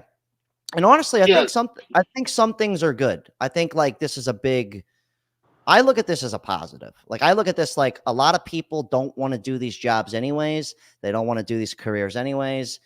So I think it's actually kind of a good thing, because now people could actually, it's like this. I could go focus on a career I don't even like and not make a lot of money, or I could focus on something that I want to do and not make a lot of money.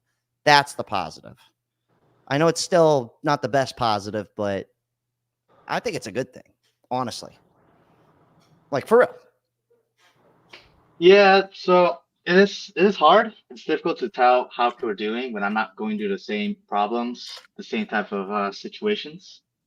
So I try to get a perspective on how everybody's doing. That's how I know things are starting to head south. I think the tipping point was probably somewhere around COVID 2020. I think that's what a lot of people agree to. That's when everything starts to get a bit more fucked up. Yeah, like Shane over here, you said you got in the RV right before COVID or right when COVID happened? Yeah, right before COVID kicked off. It was literally like a few months before. It was a blessing. Yeah. So it was like perfect timing. Yeah, and they were like, "Yo, we'll give it to you for $2,000." And I was like, "I got 1,900. Wait till next paycheck." They're like, "We don't want to take all your money. We'll give it to you for 1,000." I was like, "What the fuck?" And it had 65,000 miles on it. It runs great. It's lasted me forever. Well, you know what's crazy about the COVID thing is because like I say on my channel all the time, I always usually had 2 jobs. So during COVID, or right before COVID happened, I had 2 jobs. I was bartending and I was selling on eBay. And my eBay business at the time, I didn't clear. I think my best year before that was 35 grand. No. It was 35 grand. And then the year after that, I made like 40 something. But when COVID hit, I lost my job, right? Like a lot of people did. I lost my bartending job.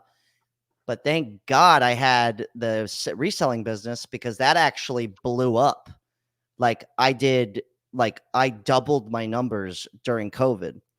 And I was like shocked. I was so happy that I had that backup. You call it luck, whatever you want, but I was just like, and I know it was by default because then the second year after COVID, like my sales kind of went back down. I had like a $50,000 year after that.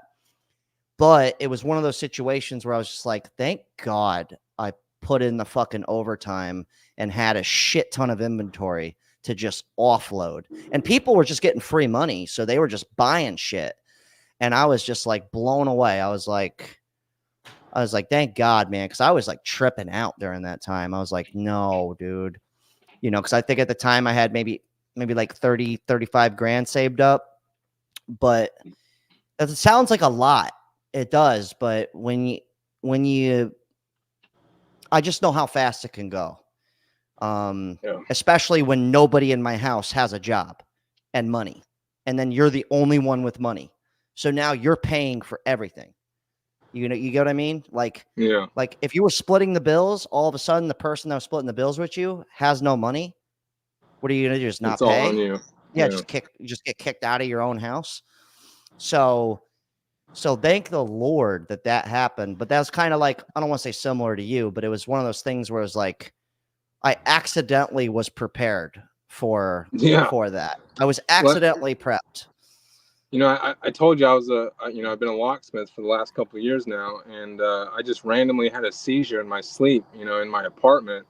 And thank goodness my sister was living with me at the time, so she was able to call and get me a helicopter to the hospital and all that. They put me in a week-long coma, but I essentially woke up with my boss telling me that he couldn't afford the insurance hike for me to drive the company vehicles, so he couldn't keep me on anymore. And I was, thank goodness I still had this thing parked at like some parking spot like out in Mossyhead, but kind of like you said, accidentally prepared, Yeah.